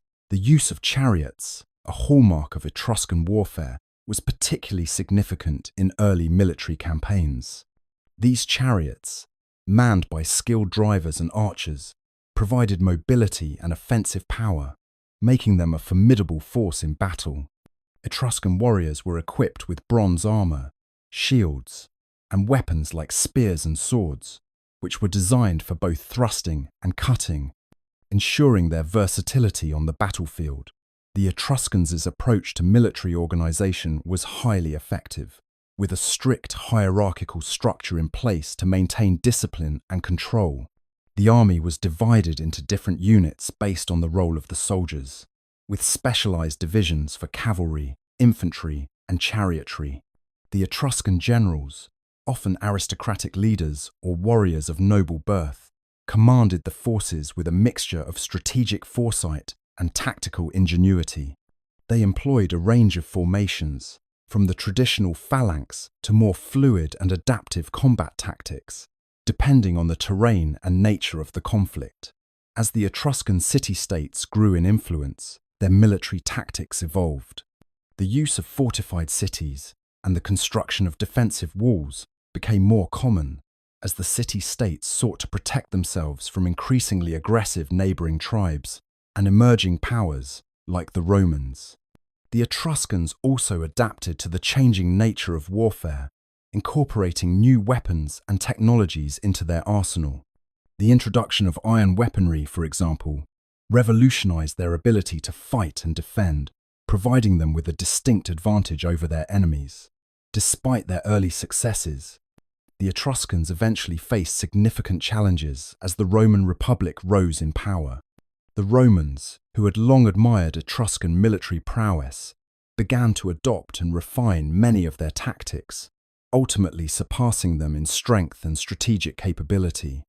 In the face of Roman expansion, the Etruscan military could no longer maintain the dominance it once enjoyed. However, the legacy of Etruscan military innovation endured, influencing the development of Roman warfare for centuries to come. The Etruscan army, once a powerful force that protected and expanded their city-states, became a symbol of their complex and advanced civilization. Through their military efforts, the Etruscans demonstrated their ability to defend their way of life and confront external threats. Their strategies, weaponry, and organizational structures would leave a lasting imprint on the military systems of later empires, particularly the Romans, whose own military might would come to dominate the Mediterranean world. The relationship between the Etruscans and the Greeks was one of mutual influence and exchange, shaped by their shared Mediterranean trade routes and their proximity to one another in the ancient world. The Etruscans, situated along the central and northern Italian peninsula, were ideally positioned to interact with Greek settlers who established colonies along the southern coast of Italy, known as Magna Graecia, and in Sicily. These interactions were not just limited to trade, but also extended to the exchange of ideas, art, and religious practices, which helped shape the cultural development of both civilizations. Trade played a pivotal role in the connection between the Etruscans and the Greeks, facilitating the flow of goods and ideas across the Mediterranean. The Etruscans, with their well-developed maritime trade networks, were instrumental in connecting various cultures, acting as intermediaries between the Greeks and other Mediterranean peoples. Etruscan merchants frequently sailed to Greek colonies, where they not only traded goods such as wine, olive oil, and pottery, but also brought back Greek cultural influences. The shared trade routes encouraged an exchange of art and materials, with Etruscans adopting Greek styles in their own crafts, while simultaneously influencing Greek art with their unique methods. One of the most significant aspects of this exchange was the impact on Etruscan art. The Etruscans were deeply inspired by Greek pottery, sculpture, and painting, which can be seen in their own works. The black figure and red figure techniques used by Greek potters were incorporated into Etruscan art, but with distinctive variations. Etruscan artists often adapted Greek motifs and designs, blending them with their own traditions to create unique forms of decoration. Greek influence is particularly evident in the Etruscan tomb paintings, which often depicted mythological scenes and daily life in a manner reminiscent of Greek vases. Religious ideas were another area of profound exchange between the two civilizations. The Etruscans adopted many aspects of Greek mythology, though they reinterpreted and integrated them into their own religious system. Greek gods, such as Apollo and Hermes, were incorporated into the Etruscan pantheon, but with unique characteristics that reflected Etruscan religious beliefs and practices. The worship of these gods, along with the Greek gods of the underworld and the celestial realms, enriched the spiritual life of the Etruscans and reflected the growing intermingling of the two cultures. Rituals, sacrifices, and temple architecture also saw Greek influence on Etruscan religious practices, as the Etruscans adopted many of the Greek customs for worship. Moreover, the Etruscans and Greeks shared intellectual exchanges, with Greek philosophical ideas slowly making their way into Etruscan thought. The Etruscans, like the Greeks, held a deep respect for oracles and divination, and they sought to understand the will of the gods through omens, augury, and other forms of spiritual guidance. Etruscan priesthoods became increasingly influenced by Greek religious concepts, and their practices began to reflect a blending of Greek and indigenous traditions.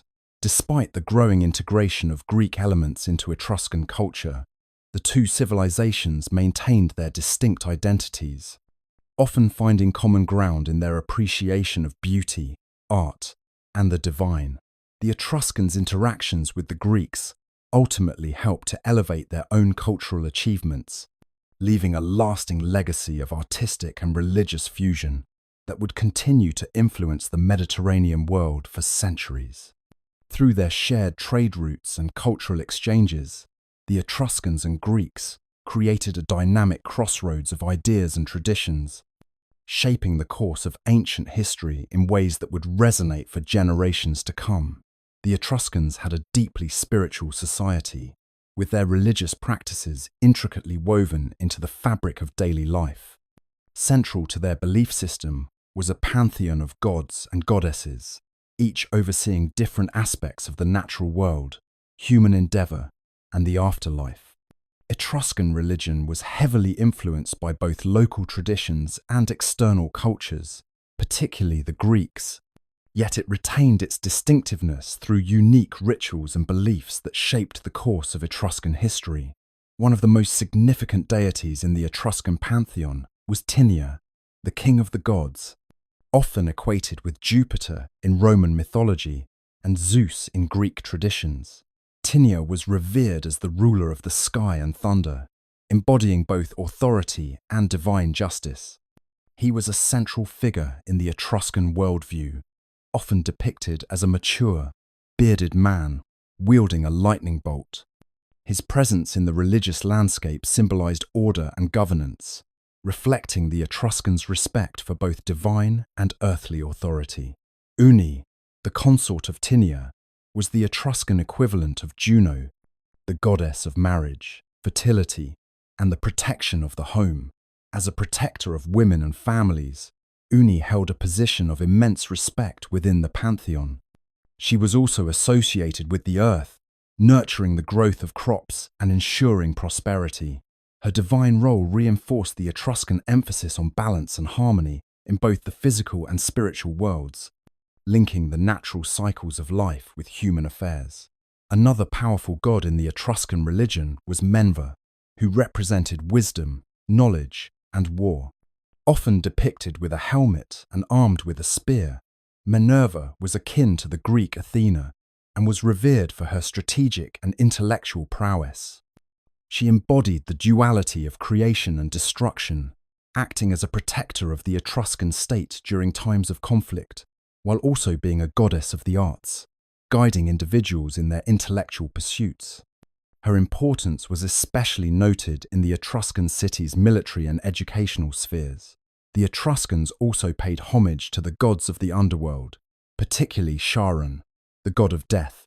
Depicted as a terrifying figure with a hammer and a dark, menacing visage, Charon was responsible for guiding souls to the afterlife. The Etruscan focus on death and the afterlife was profound, and they believed that Charon's role was essential in ensuring that souls passed through the necessary rites to reach their final resting place. This preoccupation with death and the underworld permeated much of their religious practices, influencing their tomb construction and funerary rituals.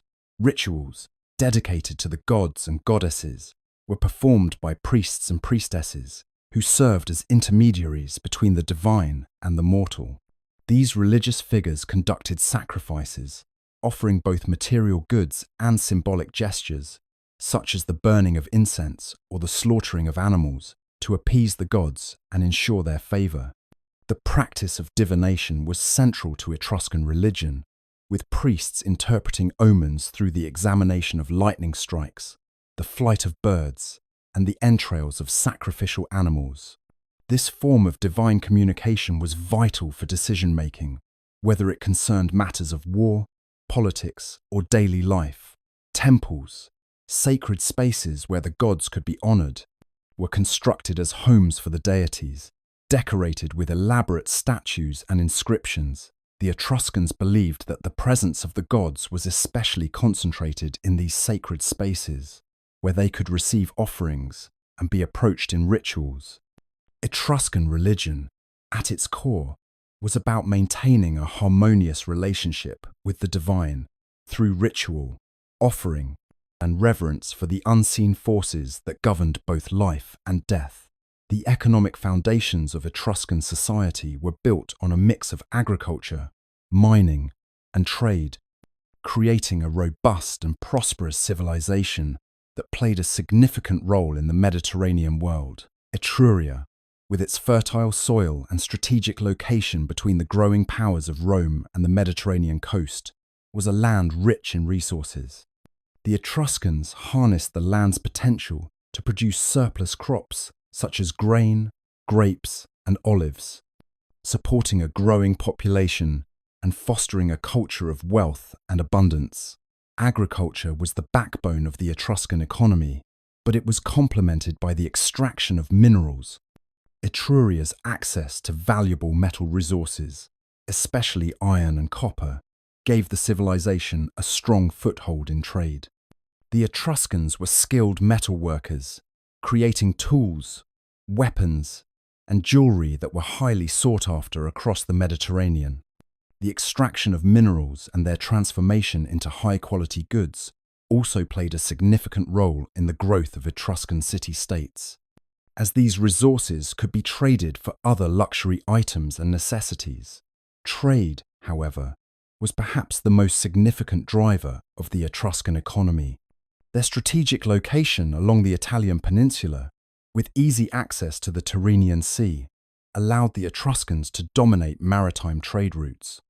They were skilled sailors and merchants, and their influence stretched as far as the Greek colonies in the south, Phoenician settlements along the coast, and even the distant shores of North Africa. Etruscan cities became major trading hubs, where merchants exchanged goods such as pottery, textiles, metals, and wine.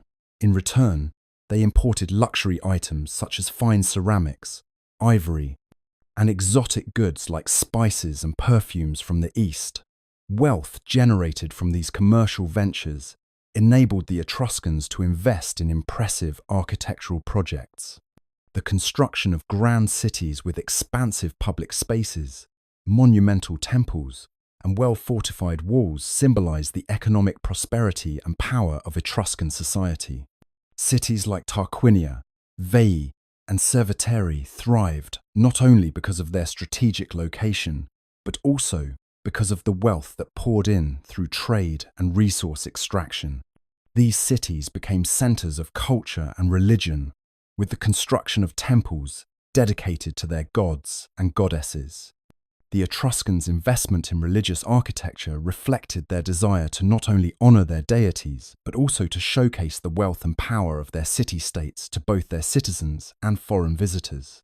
The Etruscans also used their wealth to influence the broader Mediterranean world. Their trade networks and military alliances allowed them to extend their influence over neighboring regions. As a result, Etruscan culture, art, and even political ideas began to shape the development of other civilizations, including early Rome. Their wealth and access to trade routes gave them the ability to influence not only their immediate neighbors, but also distant civilizations, leaving an indelible mark on the Mediterranean world that would last even as their civilization declined. Through their resourcefulness, the Etruscans were able to use their economic strength to build a legacy that reached far beyond their cities. Etruscan art is renowned for its vibrancy, creativity, and distinctive style, reflecting the civilization's wealth, spiritual beliefs, and connections to other Mediterranean cultures. From intricate pottery to grand sculptures, Etruscan art was not only a means of artistic expression, but also a powerful cultural force that influenced later civilizations, especially Rome. One of the most striking features of Etruscan art is its ability to blend local traditions with external influences, particularly from Greek and Near Eastern cultures. This resulted in a unique artistic language that was at once deeply rooted in Etruscan identity, yet cosmopolitan in its scope. Sculpture was one of the most significant art forms in Etruria, with both monumental and small-scale works created for public and private use. The Etruscans were skilled in bronze casting, and some of their most remarkable works, such as the famous Arringatore, or Orator, a statue of a Roman magistrate, showcase their technical expertise. These sculptures, often crafted for tombs, temples, and public spaces, depicted both human figures and deities in highly detailed, lifelike poses. The sarcophagus of the Spouses, a renowned funerary piece, features two reclining figures on a sarcophagus, their faces and clothing capturing the elegance and grace of Etruscan aristocracy. This marriage of life and death through art highlights the Etruscans' belief in the afterlife and their desire to honor their dead with beauty and dignity. Etruscan pottery, often painted with rich, bold designs, was another medium that demonstrated their artistic prowess. The pottery of the Etruscans evolved from the geometric patterns of the early Iron Age to more complex, figurative designs.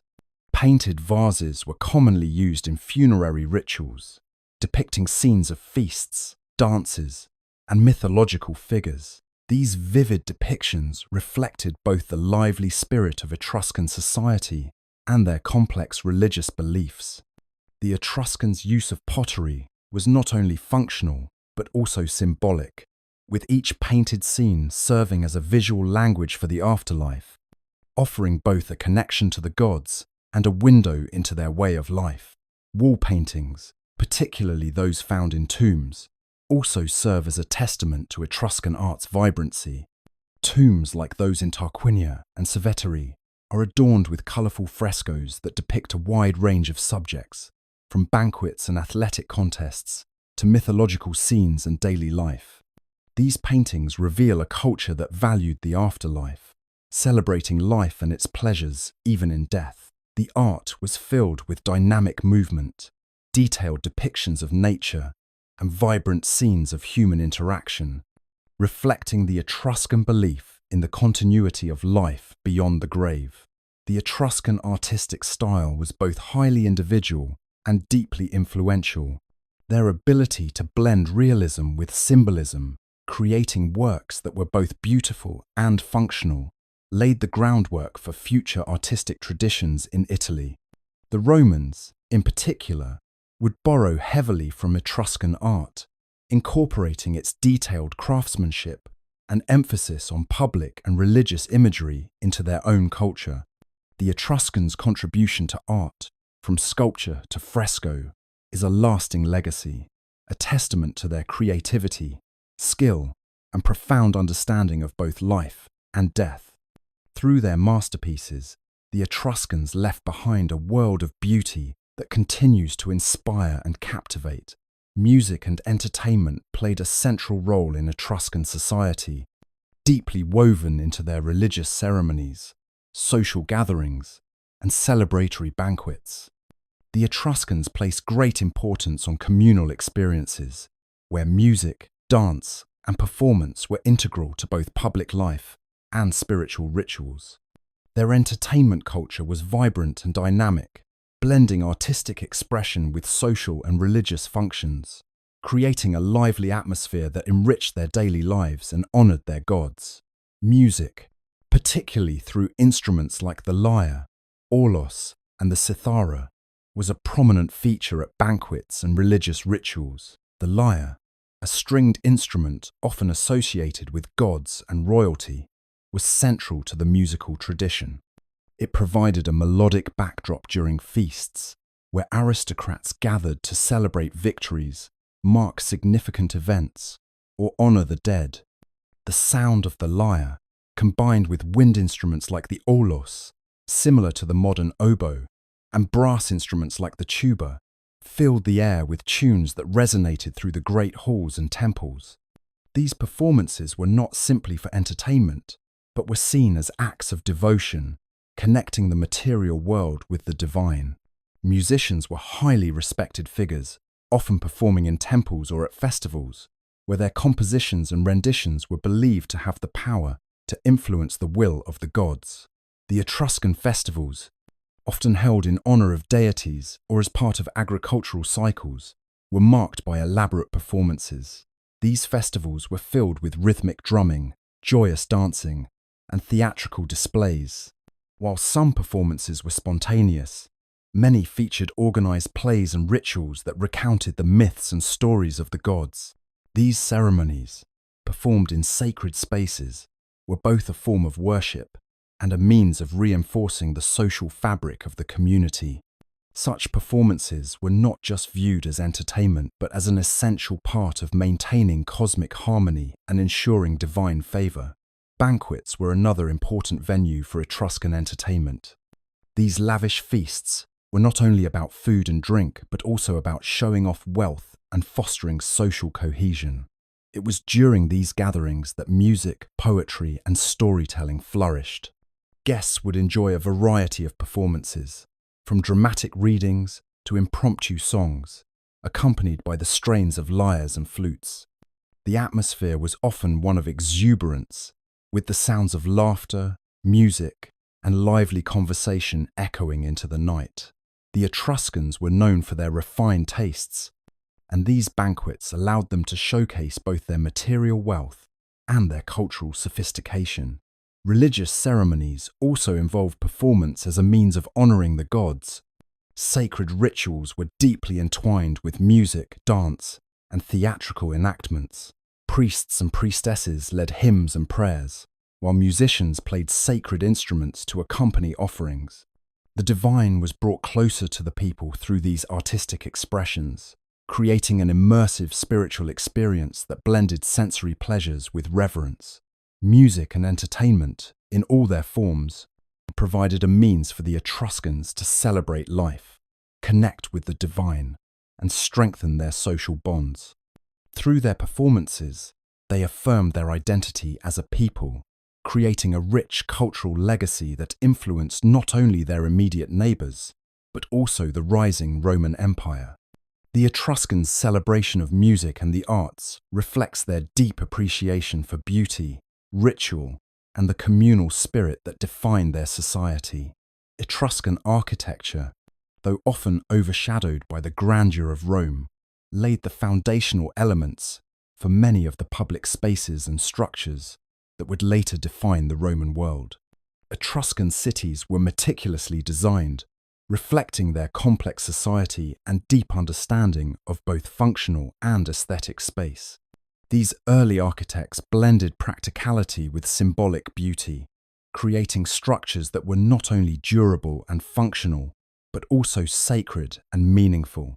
Their architectural achievements in city planning, public spaces, and monumental structures would leave an indelible mark on the growing Roman Republic and its imperial successor. One of the most significant contributions of Etruscan architecture was their mastery of urban planning.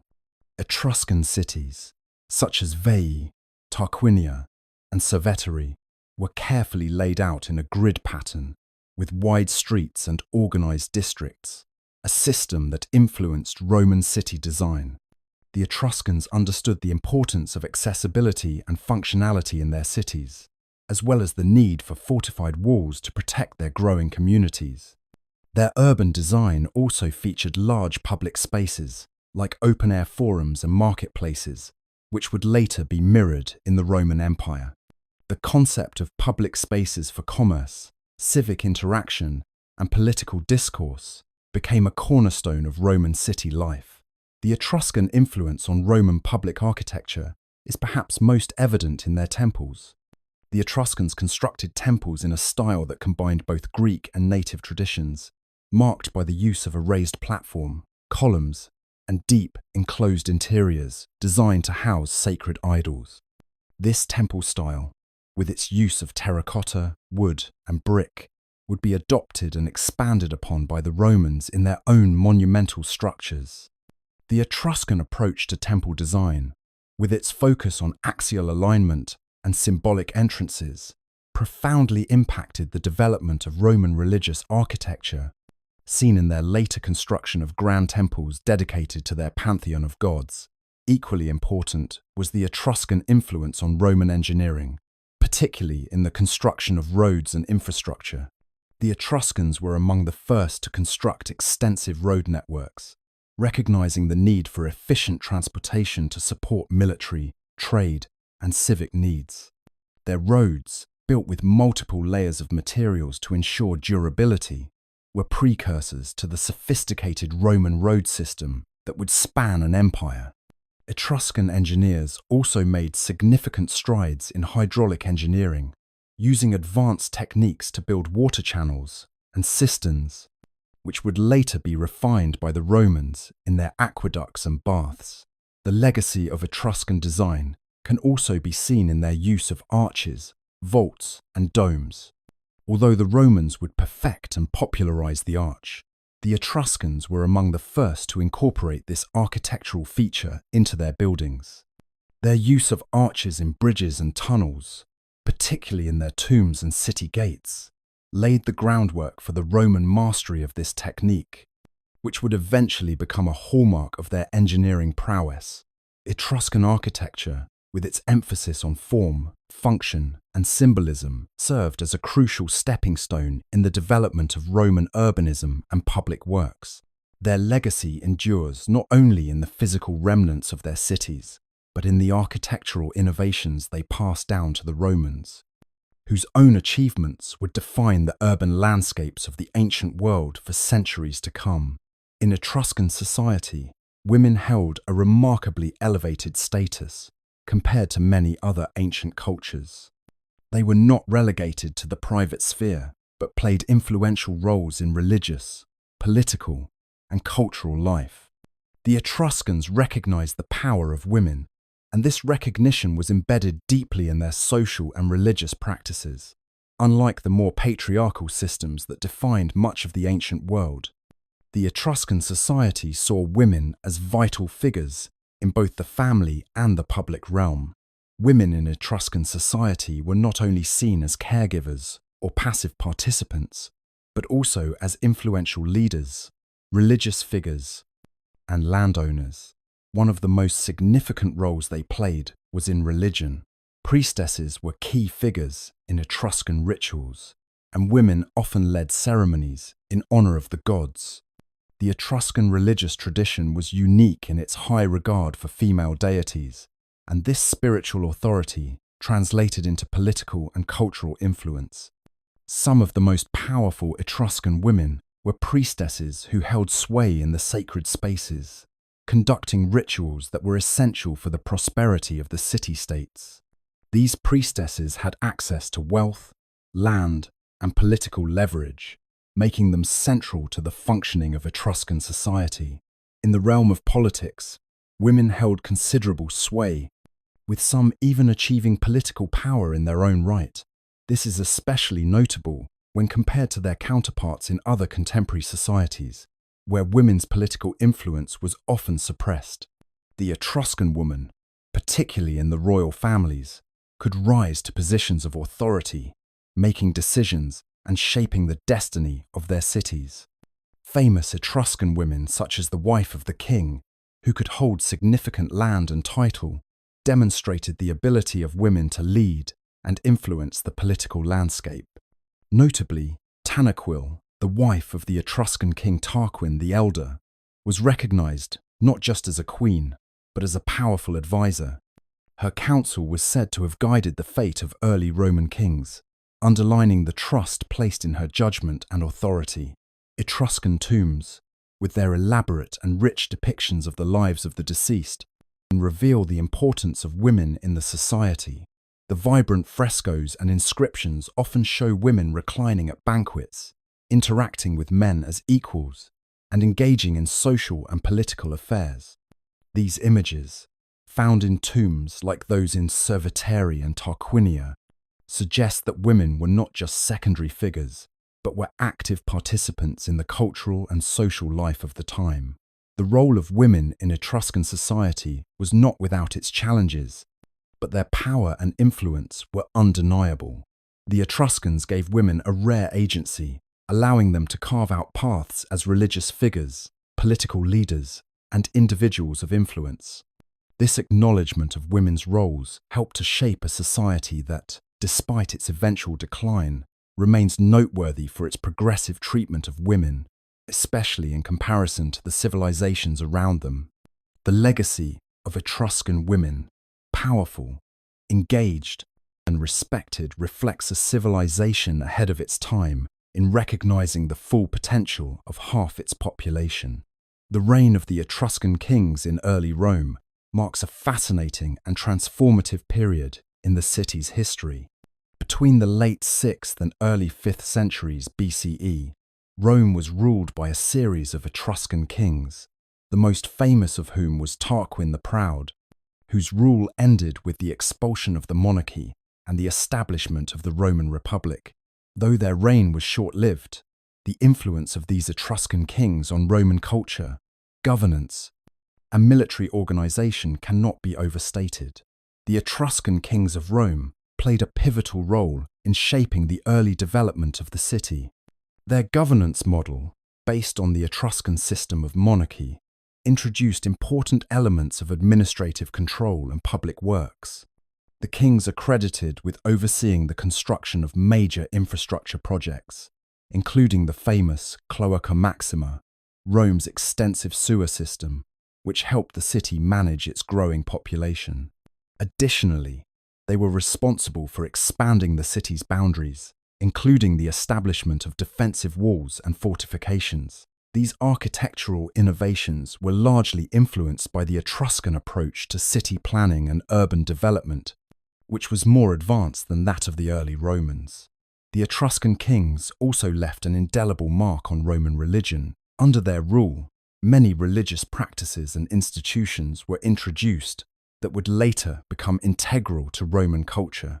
For example, the Roman system of augury, in which omens were taken from the flight patterns of birds, was influenced by the Etruscan practice of divination. The kingly role in overseeing religious rites mirrored the religious authority that Etruscan rulers wielded over their people. Many Roman religious offices and priesthoods, including the important position of the Pontifex Maximus, had roots in Etruscan practices, further embedding Etruscan influence into the fabric of Roman society. One of the most significant impacts of the Etruscan kings was on Roman military organization. The Etruscans were known for their advanced military tactics, which they introduced to the Romans. The Roman army's early structure, with its emphasis on discipline and organization, bears many similarities to the Etruscan model. The introduction of the Roman legion, which would later become the foundation of Roman military power, can be traced back to the Etruscan military system. Furthermore, the Roman practice of building roads for military purposes, roads that would later connect the entire empire, was inspired by Etruscan engineering. However, the reign of the Etruscan kings was not without controversy. The growing resentment towards the monarchy, largely fueled by the oppressive rule of Tarquin the Proud, eventually led to the overthrow of the kings and the establishment of the Roman Republic in 509 BCE. While the monarchy was abolished, the contributions of the Etruscan kings to Roman culture, governance, and military organization endured, profoundly shaping the development of the Roman state in the centuries that followed. The legacy of the Etruscan kings in Rome remains an essential chapter in the story of the city's rise to power.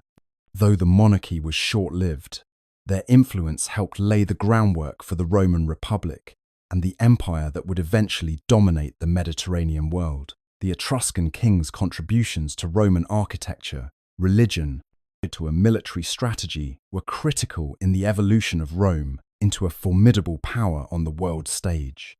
The Etruscan legacy in Rome is a testament to the deep and lasting influence one civilization can have on another. Although the Etruscan kings were overthrown and the monarchy abolished in favor of the Roman Republic, the cultural imprints of the Etruscans remained embedded in Roman society for centuries. From religion to architecture, these traces of Etruscan culture continued to shape Roman life and helped establish the foundations of Roman civilization. One of the most significant areas in which Roman society adopted Etruscan practices was religion. The Romans inherited many of their religious rituals and beliefs from the Etruscans, especially their system of divination and their pantheon of gods. The practice of reading omens from the flight patterns of birds, known as augury, was a key part of Roman religious life and was directly influenced by Etruscan traditions. The Etruscan priests, called haruspices, performed sacrifices and examined the entrails of animals to interpret the will of the gods, a practice that was adopted by the Romans. Even the Roman practice of the sacred feast, where prayers and offerings were made to the gods, echoes the Etruscan customs. Etruscan gods such as Tinia, Uni, and Minerva were absorbed into the Roman pantheon, often under different names, like Jupiter, Juno, and Minerva, showing the enduring religious connection between the two cultures. In addition to religion, the Romans borrowed extensively from Etruscan architecture. The Etruscans were known for their advanced engineering techniques, and this influence is evident in early Roman structures. The development of the Roman arch, one of the most important innovations in architecture, was deeply rooted in Etruscan construction methods. The Etruscans were the first to use the arch in monumental buildings, and the Romans adopted this technique, which later became the hallmark of Roman engineering. The Etruscan practice of constructing vast and well-planned city layouts also influenced Roman urban planning. Etruscan cities like Veii and Tarquinia featured advanced water management systems, which were replicated by the Romans in their aqueducts and public baths. The Etruscans also introduced the concept of the gladiatorial games to the Romans. Though it was initially a funeral rite in Etruscan culture, the Etruscans would hold combat matches as part of funerary celebrations, and the Romans adapted this tradition into the grand spectacles of the Colosseum, transforming it into one of the most iconic aspects of Roman culture. While the Etruscan influence on Rome was undeniably profound, it was not without its challenges. As Rome expanded and solidified its power, many of the Etruscan practices were gradually absorbed, modified, or displaced by Roman innovations. Despite this, the Etruscan legacy continued to live on in Roman life, enriching Roman culture and contributing to the city's eventual dominance over the Mediterranean world. The lasting traces of Etruscan culture in Roman society reflect the deep connection between these two civilizations. While Rome may have ultimately overshadowed Etruria, the foundations laid by the Etruscans in religion, architecture, and culture provided Rome with the tools to build its empire. The Etruscan legacy, though often overlooked, remains an essential part of the story of Rome's rise to power and its enduring influence on the world. The Etruscans were not only a powerful civilization in terms of military prowess and cultural influence, but they also established one of the most sophisticated trade networks in the ancient Mediterranean world. This network, stretching from the western shores of Italy to the far reaches of the Aegean and beyond, was central to the Etruscans' economic success and their ability to foster cultural exchanges with a variety of peoples. The vast Mediterranean trade routes the Etruscans developed connected them with the Greeks, Phoenicians, and Egyptians, among others, helping to position them as pivotal players in the ancient world. The key goods traded by the Etruscans were diverse and reflected their rich natural resources, as well as the demands of the Mediterranean market. Etruscan craftsmen were skilled in producing high-quality metalwork, pottery, and textiles. Their bronze and iron goods were highly prized, and they became known for their intricate jewelry, weapons, and tools. Etruscan pottery, often painted with distinctive geometric patterns and mythological scenes, found its way into the hands of collectors across the Mediterranean, including the Greeks and Phoenicians, who admired the quality of the craftsmanship. Additionally, the Etruscans traded in essential agricultural products, such as wine, olive oil, and grain, which they exported to various parts of the Mediterranean. A key aspect of Etruscan trade was the exchange of cultural ideas and practices. Through their interactions with the Greeks, the Etruscans adopted and adapted various aspects of Greek culture, including art, religious rituals, and even alphabetic writing. The influence of Greek pottery and artistic techniques is evident in many Etruscan works, and their religious practices, which were heavily influenced by Greek gods and goddesses, played an important role in their society. However, the Etruscans also contributed to Greek culture, particularly in the field of religion, where they introduced a number of gods and rituals that were later incorporated into Greek mythology. In their dealings with the Phoenicians, the Etruscans gained access to a wealth of valuable goods, including luxury items such as glass, precious stones, and rare metals. The Phoenician influence on the Etruscans can be seen in their maritime skills, as the Etruscans became expert sailors and shipbuilders, able to navigate the Mediterranean with ease. This maritime prowess allowed the Etruscans to establish important trade connections with places as far away as North Africa and Spain, contributing to their growing wealth and influence. Through their trade routes, the Etruscans not only exchanged goods, but also facilitated the flow of ideas, technologies, and cultural practices. The close relationships they maintained with other Mediterranean civilizations helped shape the Etruscan world and influence the regions with which they traded. This dynamic exchange fostered a sense of connectivity across the ancient Mediterranean, laying the groundwork for the later success of Roman trade networks, which would dominate the Mediterranean world for centuries to come. The legacy of the Etruscan trade routes is a testament to their ability to connect diverse cultures, bridging the gap between the peoples of the Mediterranean through commerce and cultural exchange. The Tomb of the Bulls, located in the Etruscan necropolis of Tarquinia, stands as one of the most remarkable and vividly preserved burial sites from ancient Etruria. It offers a rare glimpse into the religious beliefs, social structures, and artistic practices of the Etruscans, providing rich insights into how they viewed death and the afterlife. This tomb, named for the striking fresco of two bulls on its walls, reflects the Etruscans' deep reverence for the journey into the afterlife and the importance they placed on the rituals surrounding death. The frescoes that adorn the walls of the Tomb of the Bulls are extraordinary in their detail and symbolism. The depiction of the bulls, a common motif in Etruscan art, is believed to symbolize strength, vitality, and the transition from the earthly realm to the divine. The bull's presence at the tomb's entrance is thought to signify the protection of the deceased, guiding them into the next world. The imagery within the tomb is not just decorative, it serves a profound religious purpose. The Etruscans saw death not as an end, but as a transformation, a passage to an afterlife where the soul would continue its journey.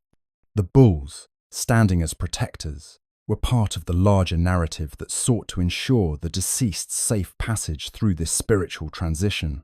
The tomb's art extends beyond the bulls, showcasing scenes of banquets, games, and dancing. These vibrant murals capture the celebratory aspect of death in Etruscan culture, where funeral feasts and rituals were integral to honoring the dead. In Etruscan belief, the afterlife was not a grim eternity, but a continuation of the social and cultural life on earth. The presence of musicians, dancers, and feasting in the tomb's murals suggests that the Etruscans believed the deceased would partake in these earthly pleasures once again, in a celestial version of their earthly existence. These depictions highlight a society that celebrated life and saw death as an extension of it, rather than its termination. The symbolism within the Tomb of the Bulls also speaks to the Etruscans' understanding of the cosmos and their place within it. The tomb's intricate layout and the placement of the murals suggest an ordered universe, one where the deceased, with the help of ritual and divine protection, could transition smoothly into the afterlife. The physical construction of the tomb, its placement in a necropolis, and the use of art to portray the deceased's passage into eternity all underscore the significance of the afterlife in Etruscan religion. In addition to its religious and artistic importance, the Tomb of the Bulls offers a glimpse into the Etruscan elite's approach to death. The lavish decoration and the scale of the tomb suggest that it was likely reserved for a person of high status, indicating the role of wealth and social hierarchy in Etruscan funerary practices. This tomb, like many others in Tarquinia, reflects a complex culture that blended art, religion, and social values into a multifaceted view of death and the afterlife. Through the Tomb of the Bulls, the Etruscans left behind a visual and symbolic legacy that continues to captivate and inform us about their world, beliefs, and enduring influence on later civilizations. Etruscan religious practices had a profound influence on the development of Roman religious beliefs, shaping many aspects of Roman temples, festivals, and rituals. The Etruscans, with their complex pantheon and deep reverence for the divine, laid the groundwork for many of the practices that would later be adopted by the Romans, from the structure of their religious ceremonies to the very gods they worshipped. The Etruscans left an indelible mark on Roman religious life. One of the most significant ways Etruscan religion influenced Roman practices was in the realm of divination. The Etruscans were expert practitioners of haruspicy and augury, methods of interpreting omens based on the entrails of sacrificed animals and the behavior of birds. These practices were adopted by the Romans, who developed their own forms of augury to determine the will of the gods.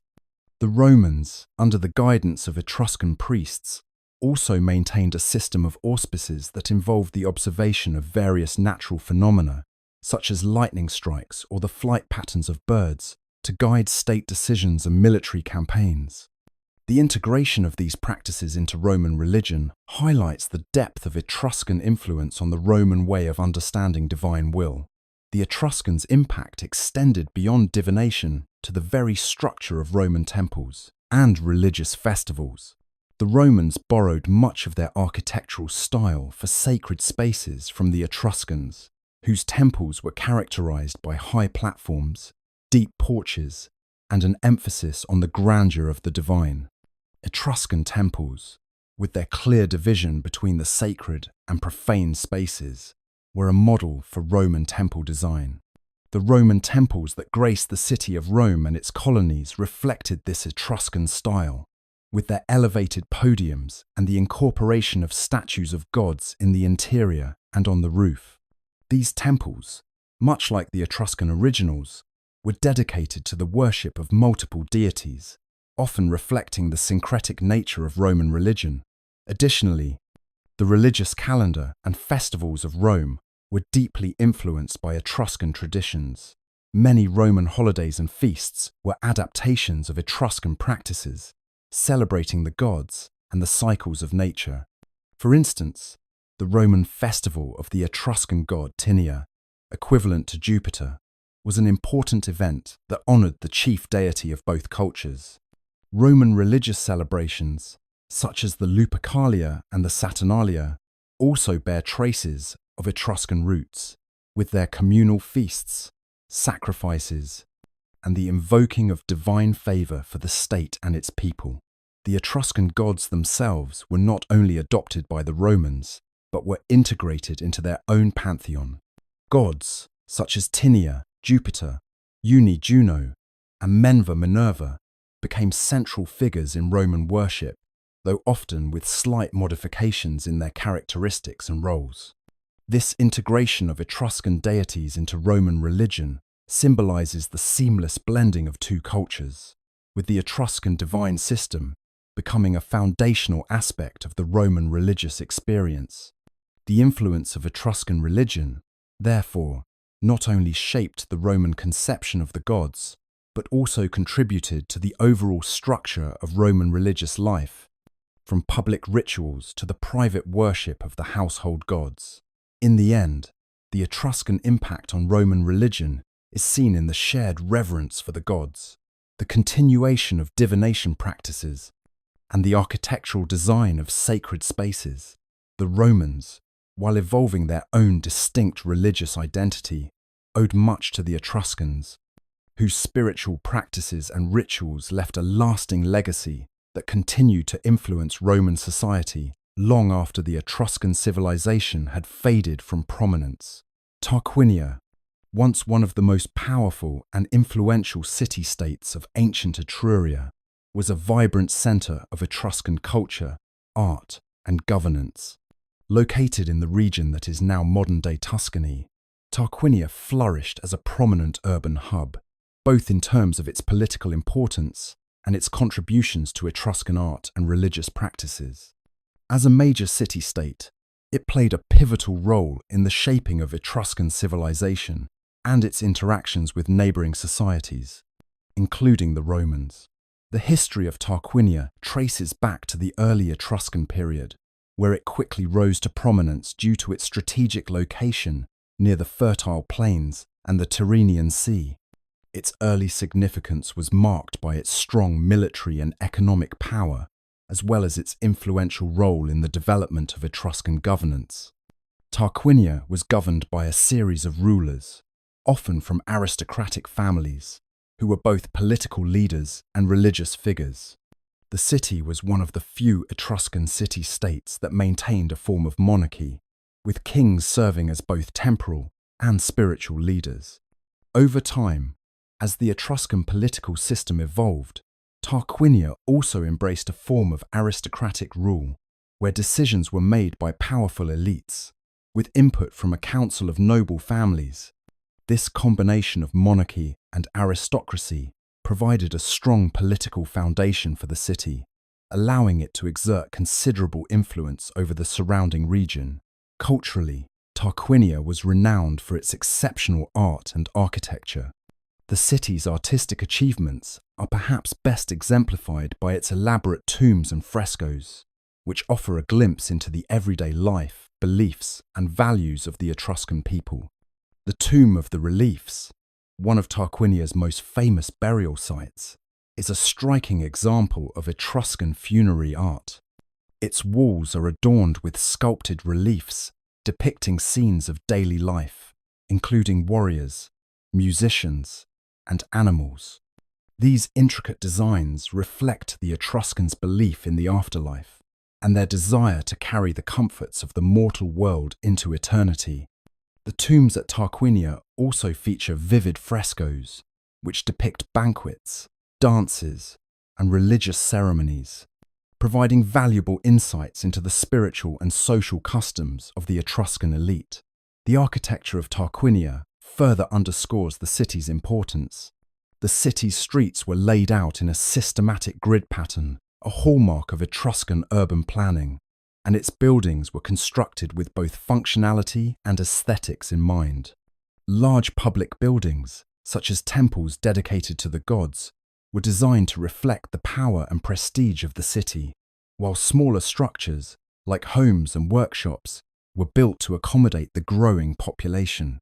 The Etruscans were also skilled in engineering, and Tarquinia's water systems, including aqueducts and cisterns, were an essential part of the city's infrastructure, enabling it to thrive in the challenging Italian landscape. Tarquinia's influence extended beyond its city walls, as it became a major player in the Etruscan Confederation. Its interactions with neighboring city-states and civilizations, particularly with Rome, were marked by both cooperation and rivalry. The city played a significant role in the early days of Roman expansion, with Tarquinia's kings even holding political power in Rome for a time. Despite the eventual decline of the Etruscan influence in Rome, Tarquinia's legacy remained, particularly in the realm of art, religion, and urban planning, which the Romans would later adopt and adapt. The story of Tarquinia is one of cultural vibrancy and political significance. Its contributions to the Etruscan world, particularly through its art and governance, left a lasting imprint on the history of ancient Italy.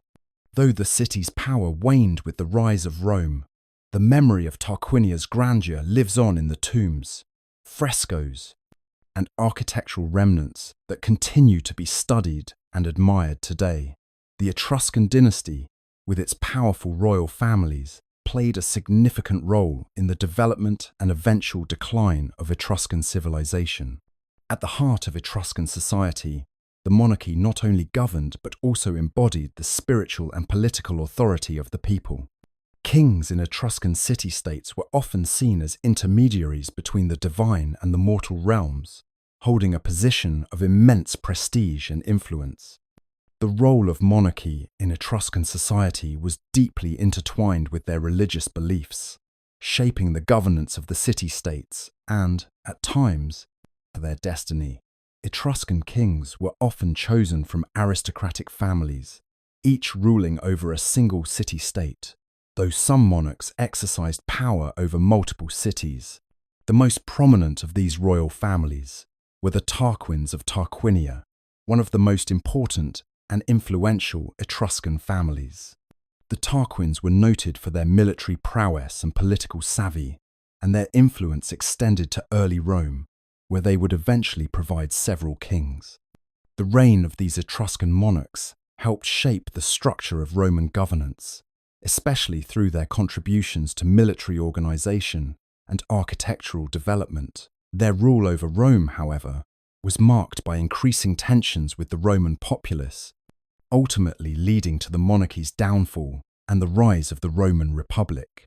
While the Tarquins are the most famous Etruscan royal family, other city-states had their own dynasties, each contributing to the complex fabric of Etruscan rule. In cities like Veii, Cerveteri, and Volci, local kings ruled, maintaining their city-states' independence while simultaneously participating in the broader Etruscan Confederation.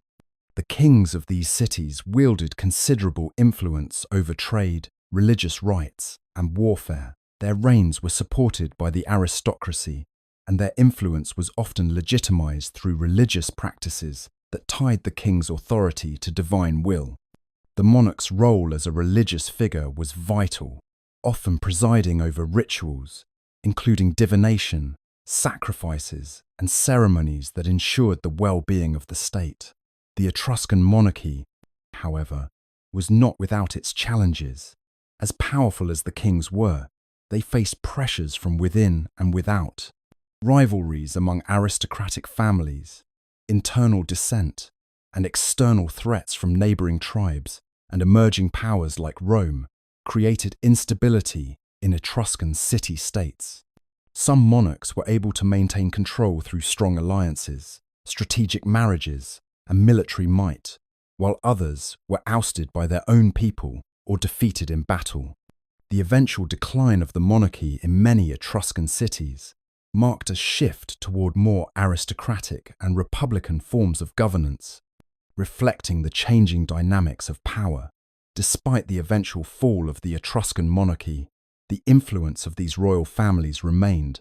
The artistic, architectural, and religious legacies left by Etruscan kings continue to resonate not only in the Etruscan heartland, but also in Rome. Roman kings, particularly during the monarchy period, were heavily influenced by Etruscan practices, such as the adoption of kingship rituals and military strategies. The remnants of Etruscan royal rule, seen in their monumental tombs, inscriptions, and the ruins of their palaces, offer a glimpse into the grandeur and complexity of Etruscan civilization. Ultimately, the rise and fall of the Etruscan monarchy serves as a testament to the power of these dynasties and their lasting impact on the ancient world.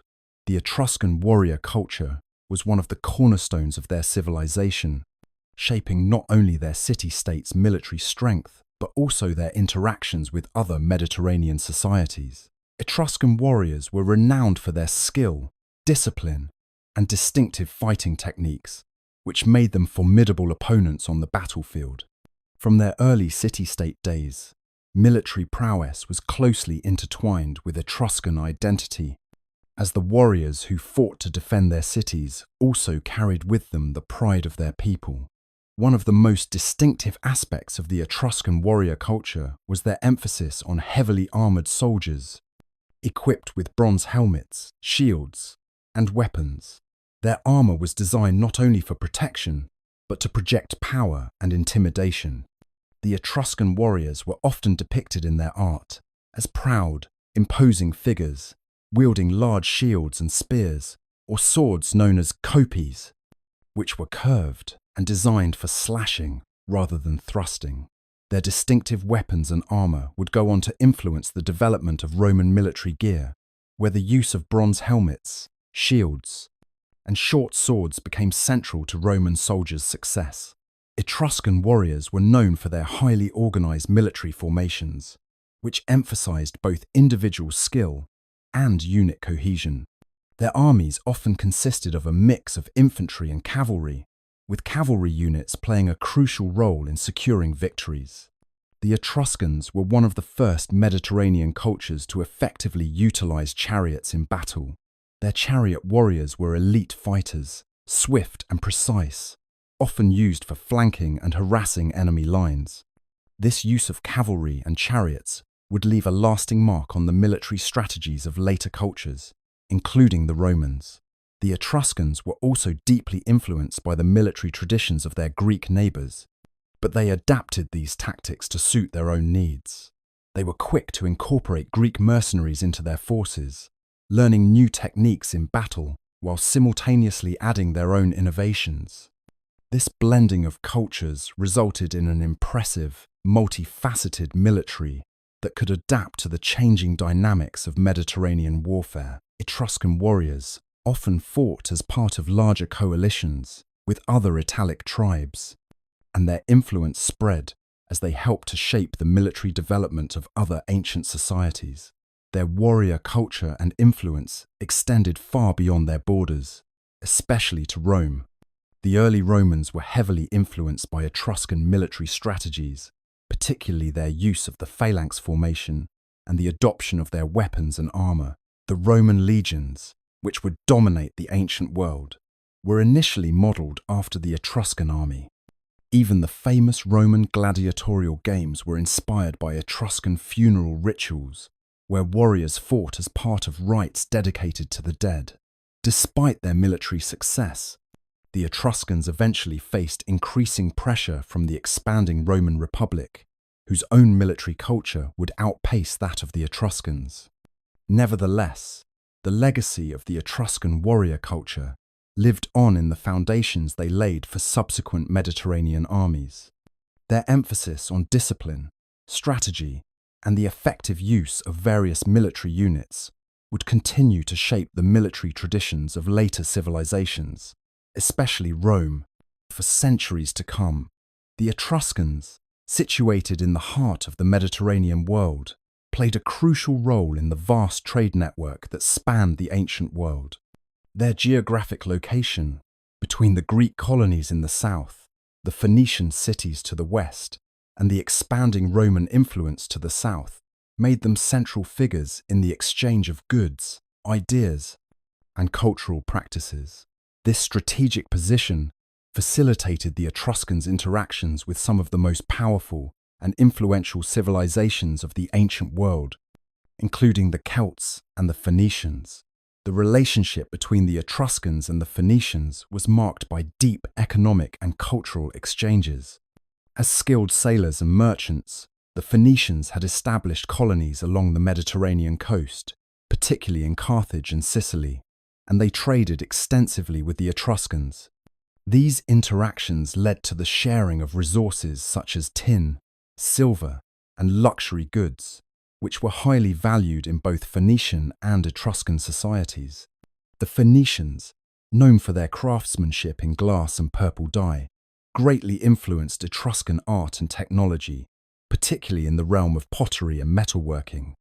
The Etruscans, in turn, contributed their expertise in agriculture, mineral extraction, and pottery to their Phoenician counterparts. Their shared maritime knowledge facilitated mutual trade and strengthened their political and economic ties. The Etruscans' relationship with the Celts, however, was a more complex and often adversarial one. The Celts, known for their warrior culture and migratory lifestyle, began to move southward across Europe during the early centuries of the first millennium BCE. While some Celts settled in northern Italy, their presence was felt most acutely in the Etruscan territories, where their incursions and invasions led to significant cultural friction. The Celts, with their prowess in battle and their unpredictable movements, threatened the stability of Etruscan city-states. However, the Etruscans also recognized the Celts as powerful allies when the need arose. The two groups shared certain religious beliefs, and it was not uncommon for Etruscan leaders to employ Celtic mercenaries in their military campaigns. Despite these occasional conflicts, the Etruscans maintained a network of trade with the Celts, primarily through the exchange of iron and other valuable metals. The Celts, known for their mastery of ironworking, traded metal goods and weapons with the Etruscans, who, in turn, offered luxury goods, art, and wine. This mutual exchange of resources was vital for both cultures, allowing them to thrive in an increasingly interconnected Mediterranean world. The Etruscans, in particular, relied on the iron produced by the Celts to strengthen their military and expand their influence across the region. Through these interactions with the Phoenicians and the Celts, the Etruscans helped shape the development of Mediterranean trade and culture. Their ability to adapt to changing political dynamics, whether through diplomatic alliances or military engagements, allowed them to maintain their power and influence for centuries. These relationships, though at times marked by conflict, were central to the Etruscans' role in the broader Mediterranean world, facilitating the exchange of goods, ideas, and cultural practices that would leave a lasting legacy on the civilizations that followed. Symbols played an essential role in Etruscan society, permeating every aspect of their art, culture, and religious practices. These symbols were not just decorative elements, but deeply intertwined with the Etruscans' understanding of the divine, the cosmos, and their relationship to the forces of nature. The Etruscans believed that the world around them was filled with divine meaning, and they used symbolic imagery to express their connection to the gods, the afterlife, and the forces that governed their daily lives. This connection is particularly evident in their religious iconography, which served as a bridge between the human world and the divine. One of the most striking features of Etruscan symbolism is its strong connection to mythology and religion. Gods and goddesses, animals, and supernatural beings were commonly depicted in their art and architecture, each symbolizing a specific aspect of the Etruscan worldview. Figures like Tinia, the god of the sky and thunder, were portrayed with distinct attributes, such as a thunderbolt, which signified his role as a ruler of the heavens. Similarly, Uni, the goddess of marriage and fertility, was often shown with symbols of motherhood, further linking her to the cycles of life and the nurturing aspects of society. The use of animals was also a powerful form of symbolism in Etruscan art. Lions, for example, represented strength and royalty, often accompanying depictions of gods and kings. Similarly, serpents were symbolic of both life and death, representing the duality of existence and the perpetual cycle of regeneration. These animals weren't mere representations of nature, but rather they embodied concepts of power, protection, and transformation that were central to the Etruscan understanding of the world. The Etruscan tombs provide some of the most compelling evidence of how deeply these symbols were embedded in their society. The frescoes, sculptures, and grave goods found within these burial sites are rich in mythological references. In the tomb of the leopards, for instance, the depiction of a banquet scene, accompanied by a pair of leopards, offers a glimpse into the afterlife beliefs of the Etruscans. The leopards, symbols of power and protection, were believed to guide the soul of the deceased into the afterlife, ensuring a safe passage and divine favor. Such scenes were not simply artistic expressions, but sacred acts meant to facilitate the journey of the soul in the afterlife. In their daily lives, the Etruscans also carried symbols with them, from jewelry to household objects, all imbued with meaning. Mirrors, often elaborately decorated, depicted scenes of mythology and served as both functional items and symbols of beauty and self-reflection.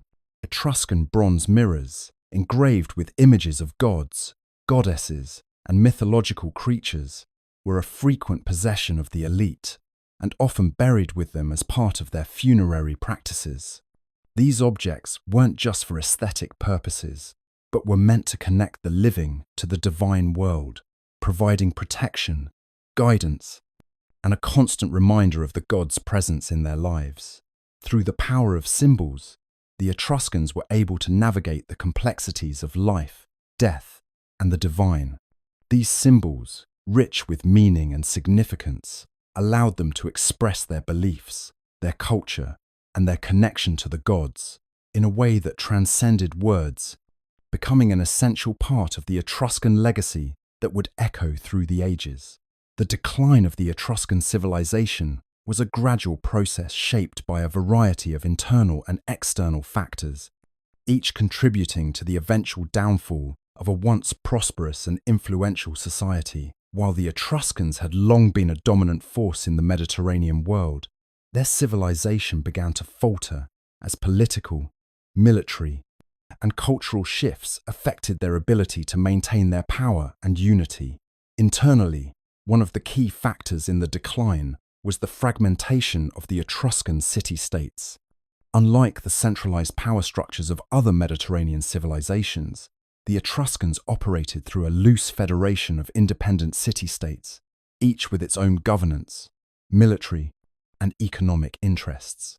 This decentralization, while allowing for local autonomy, also made it difficult for the Etruscans to respond to external threats or coordinate efforts for mutual defense.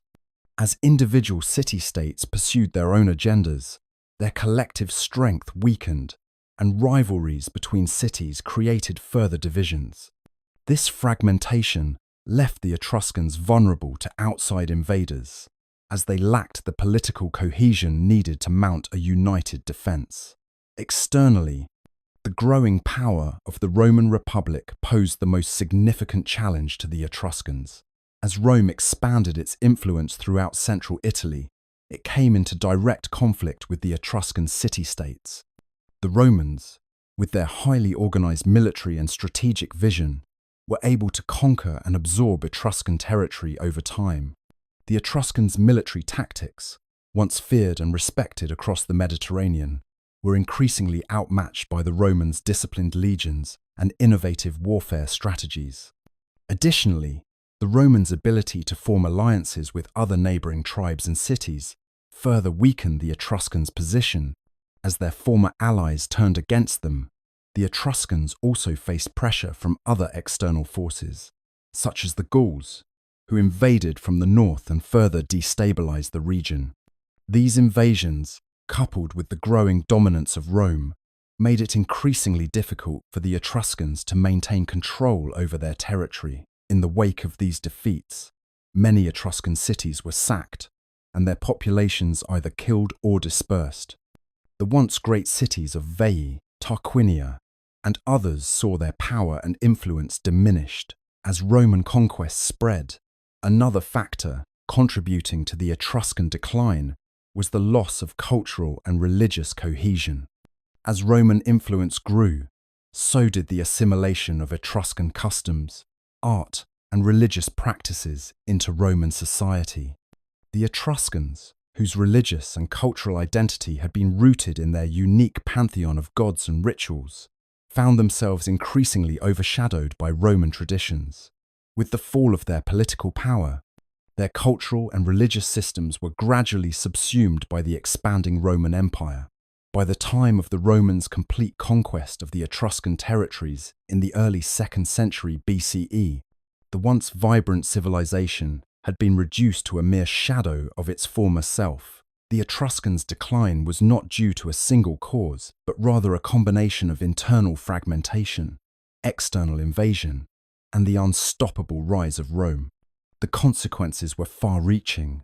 The Etruscan language faded into obscurity, their cities were absorbed into Roman territories, and their legacy, though influential, became integrated into the burgeoning Roman Empire. In the end, the fall of the Etruscan civilization was a tragic but inevitable part of the ever-shifting landscape of ancient Mediterranean history. The Roman conquest of the Etruscan cities was a defining chapter in the history of ancient Italy, marking the end of the once powerful Etruscan civilization. The Etruscans, with their advanced culture, wealth, and military prowess, had long been a dominant force in central Italy. But by the late 4th and early 3rd centuries BCE, the rise of Rome posed an undeniable threat.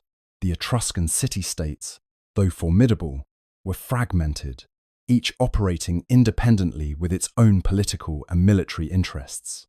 This lack of unity, combined with the Roman Republic's expanding power and strategic alliances, set the stage for the eventual Roman domination of the Etruscan territories.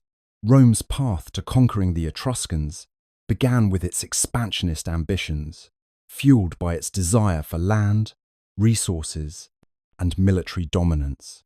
Over time, the Romans systematically defeated Etruscan city-states in a series of conflicts.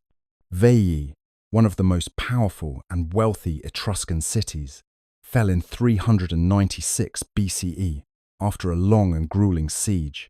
This victory was a significant blow to Etruscan power and marked a turning point in the struggle between the Romans and the Etruscans. With Veii's fall, the Romans had secured a strategic foothold in Etruscan territory, and their campaigns would continue to erode Etruscan control over their lands. As Rome expanded, it gradually absorbed the Etruscan cities, either through direct conquest or by diplomatic means, including alliances and treaties. The Etruscans, divided by their own internal conflicts, could not mount a coordinated defense against the relentless Roman advance. The Romans, with their disciplined legions and strategic military tactics, outmatched the Etruscan forces in battle after battle. As the Roman army pushed forward, the Etruscans began to experience the harsh realities of occupation. Many of their cities were sacked, their populations displaced, and their resources plundered. In time, the once flourishing Etruscan cities became part of the Roman Republic. However, the Etruscans did not surrender easily. Resistance remained in various forms, from isolated skirmishes to more organized uprisings. In the years following the fall of Veii, the remaining Etruscan city-states, such as Tarquinia and Cerveteri, continued to struggle against Roman encroachment. These cities, once proud and independent, were gradually overtaken by Roman military might. Rome, now master of central Italy, continued to build its power, while the Etruscan influence dwindled. The ultimate surrender of the Etruscans to Rome was not the result of a single battle or siege, but a gradual process of cultural and political assimilation. As the Romans expanded, they incorporated Etruscan gods, art, and customs into their own society, erasing much of the distinctiveness of the Etruscan civilization. By the end of the 3rd century BCE, Etruscan cities were no longer independent entities but Romanized territories. The Etruscan language faded, and their political system was absorbed into the Roman framework. Despite this, the Etruscans left a lasting legacy in Roman culture, one that would shape the future of the Mediterranean world for centuries to come. Their struggle and eventual surrender to Rome marked the end of an era and the beginning of Rome's dominance in Italy and beyond.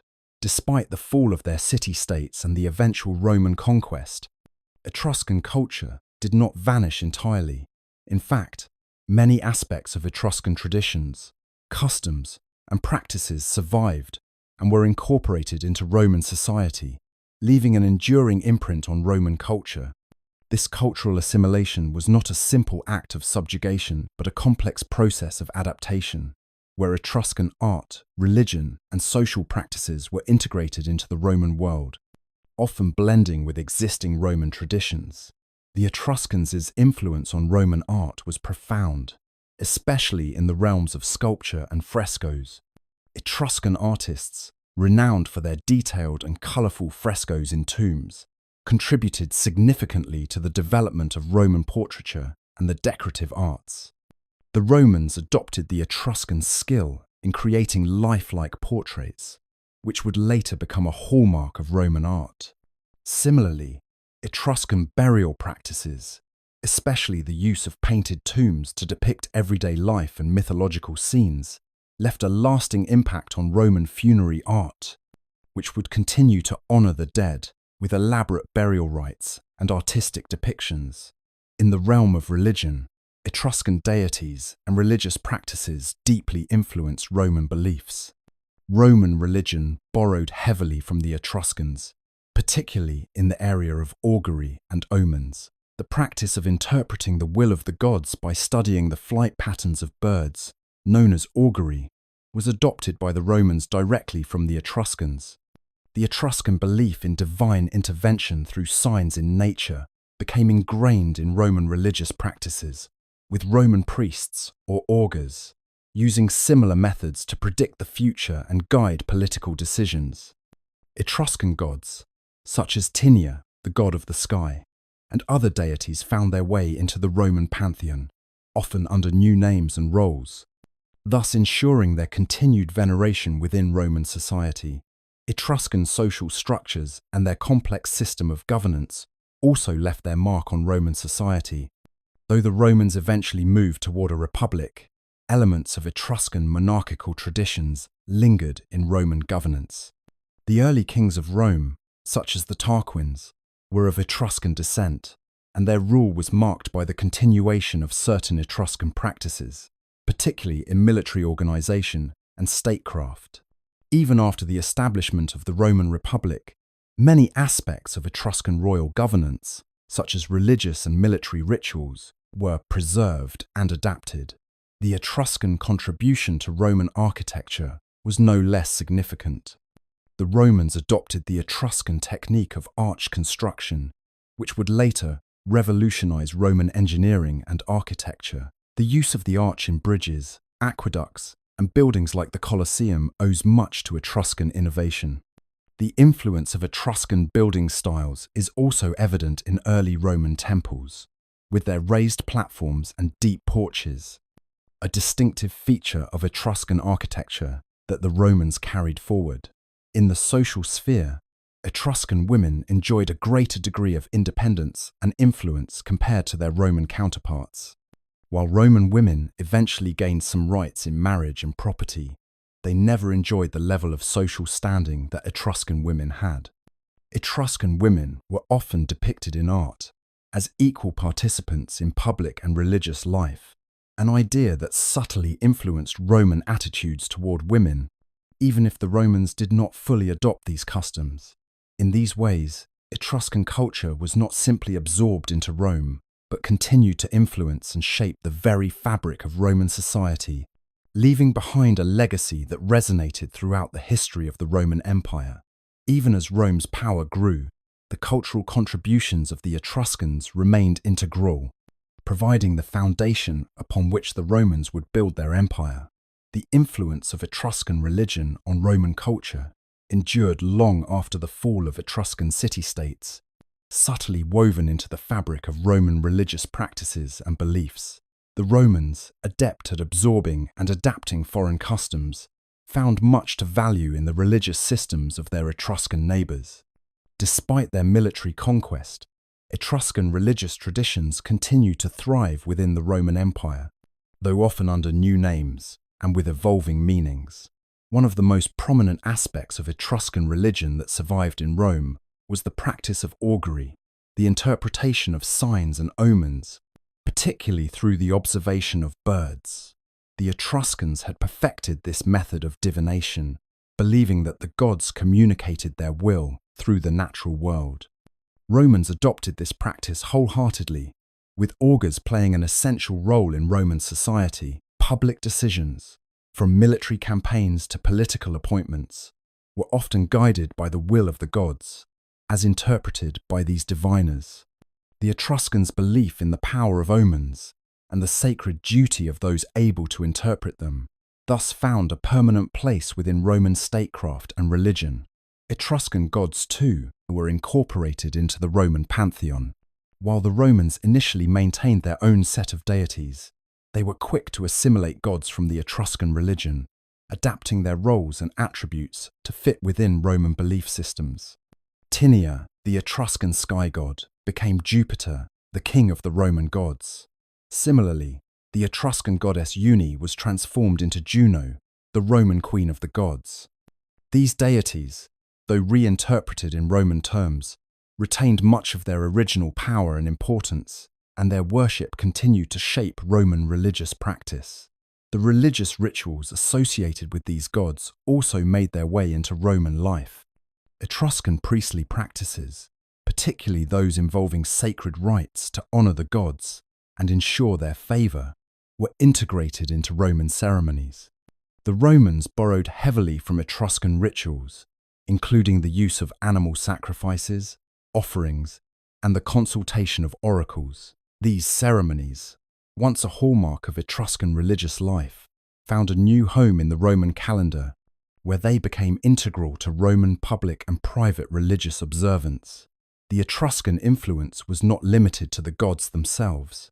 Religious symbolism and iconography were also carried into Roman culture.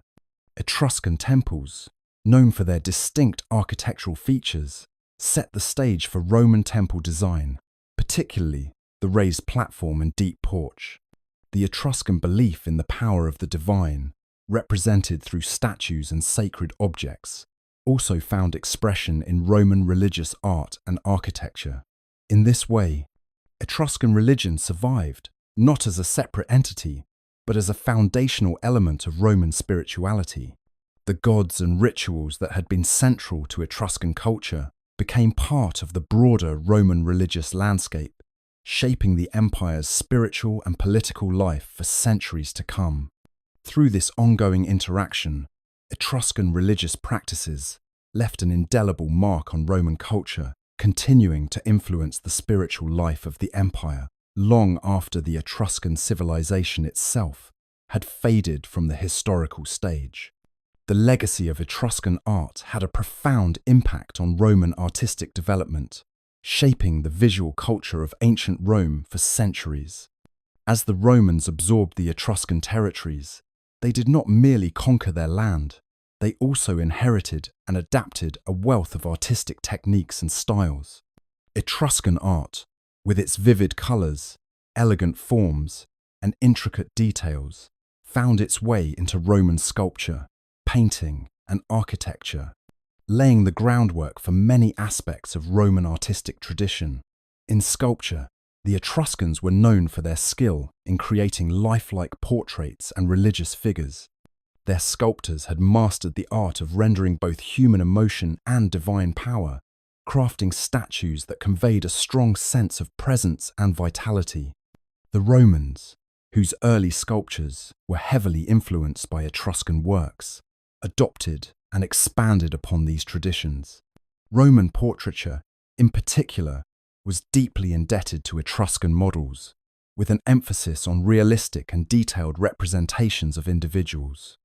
The Roman veristic style, which focused on portraying the subject with exaggerated realism, can be traced directly to Etruscan influences, where they valued the depiction of true character over idealized forms. In painting, the Etruscans created vibrant frescoes that adorned their tombs, depicting scenes of daily life, feasts, and mythological stories. These frescoes, often full of movement and energy, were characterized by bold colors and lively compositions. When the Romans took control of the Etruscan cities, they not only admired but also adopted many of these techniques. Roman frescoes in homes, villas, and tombs mirrored the Etruscan tradition, often using similar themes of family, social gatherings, and the afterlife.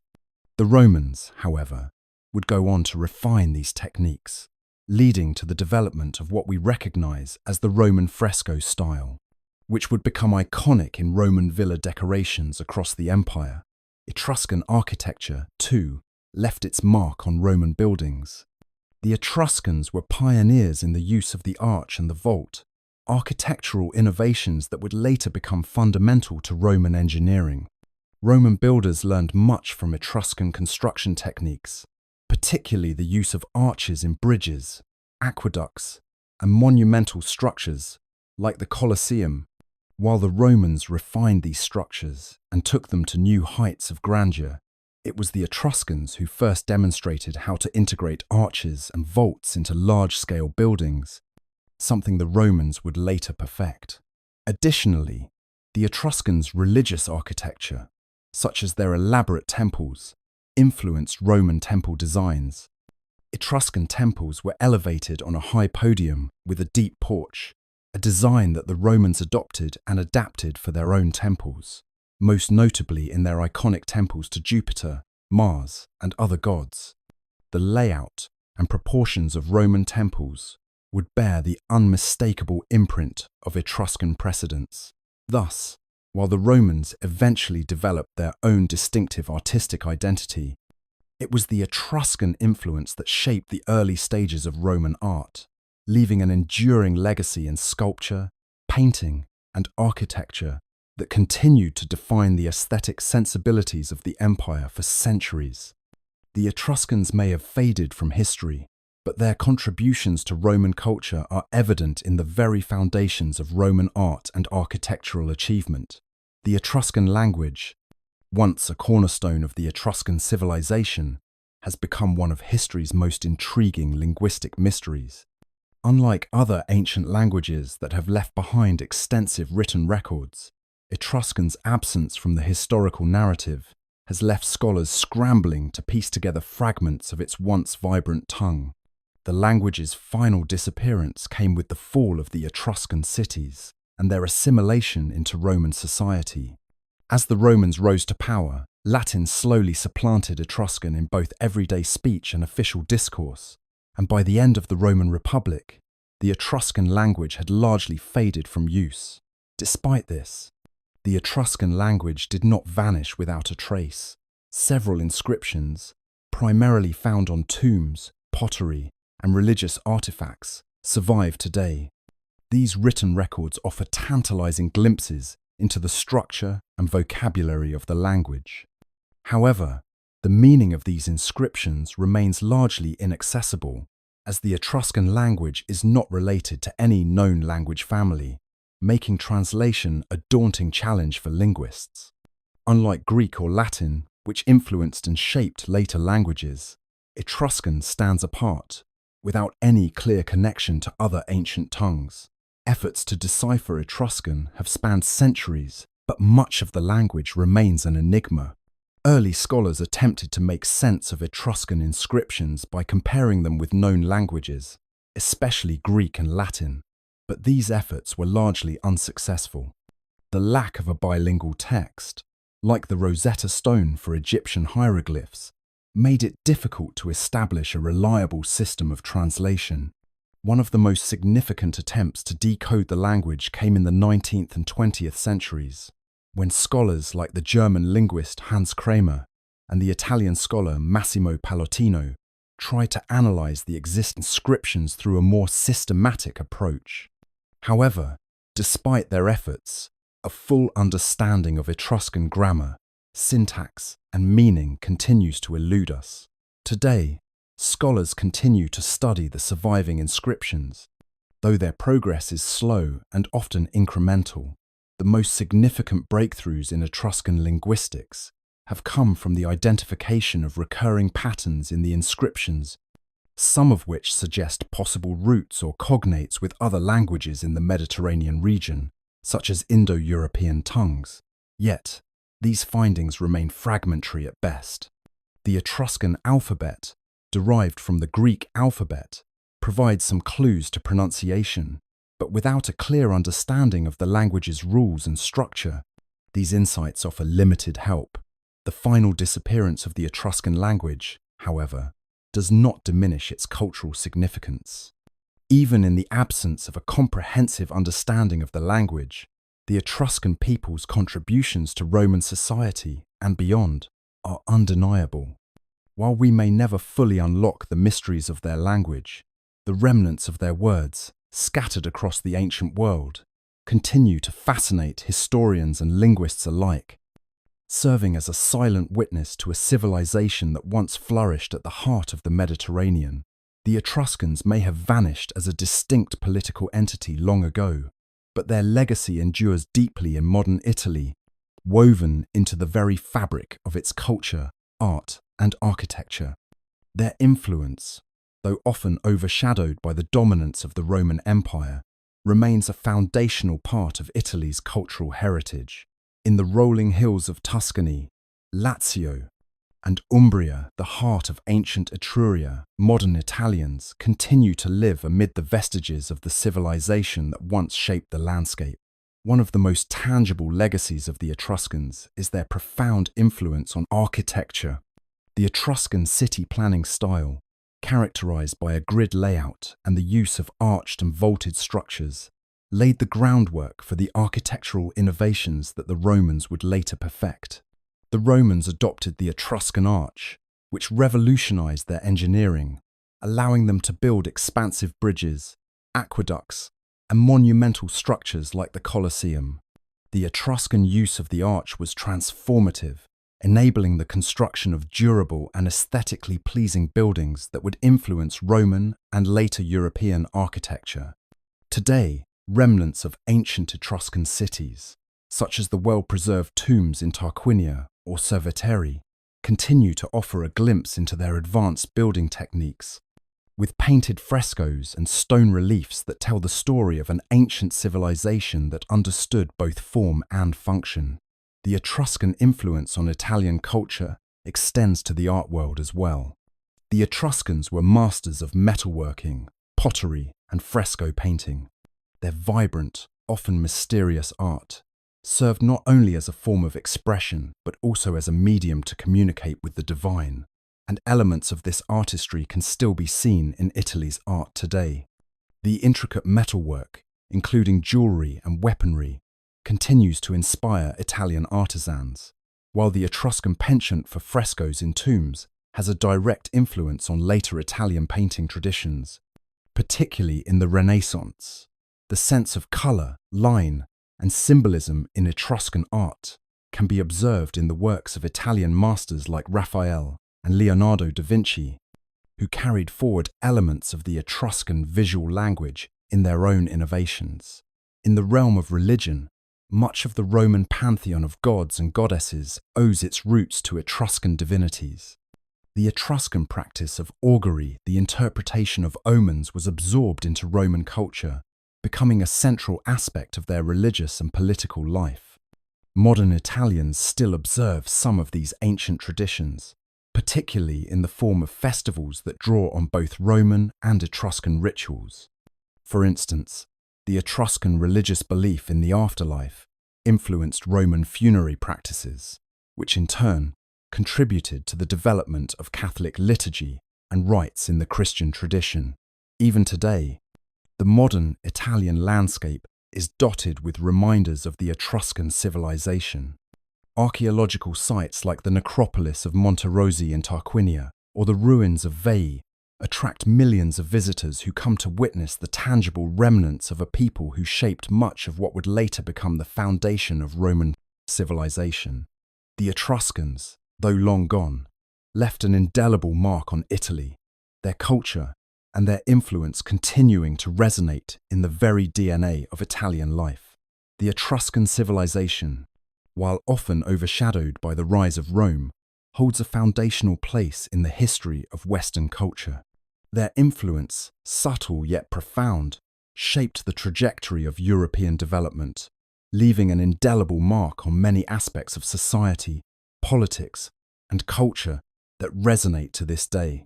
Though the Etruscans were eventually absorbed into the Roman Republic, their contributions can be traced through the centuries, affecting everything from art to governance, religion to military strategy. One of the most significant areas of influence was in the realm of governance. The Etruscans developed an early form of political structure that would later be adopted and adapted by the Romans.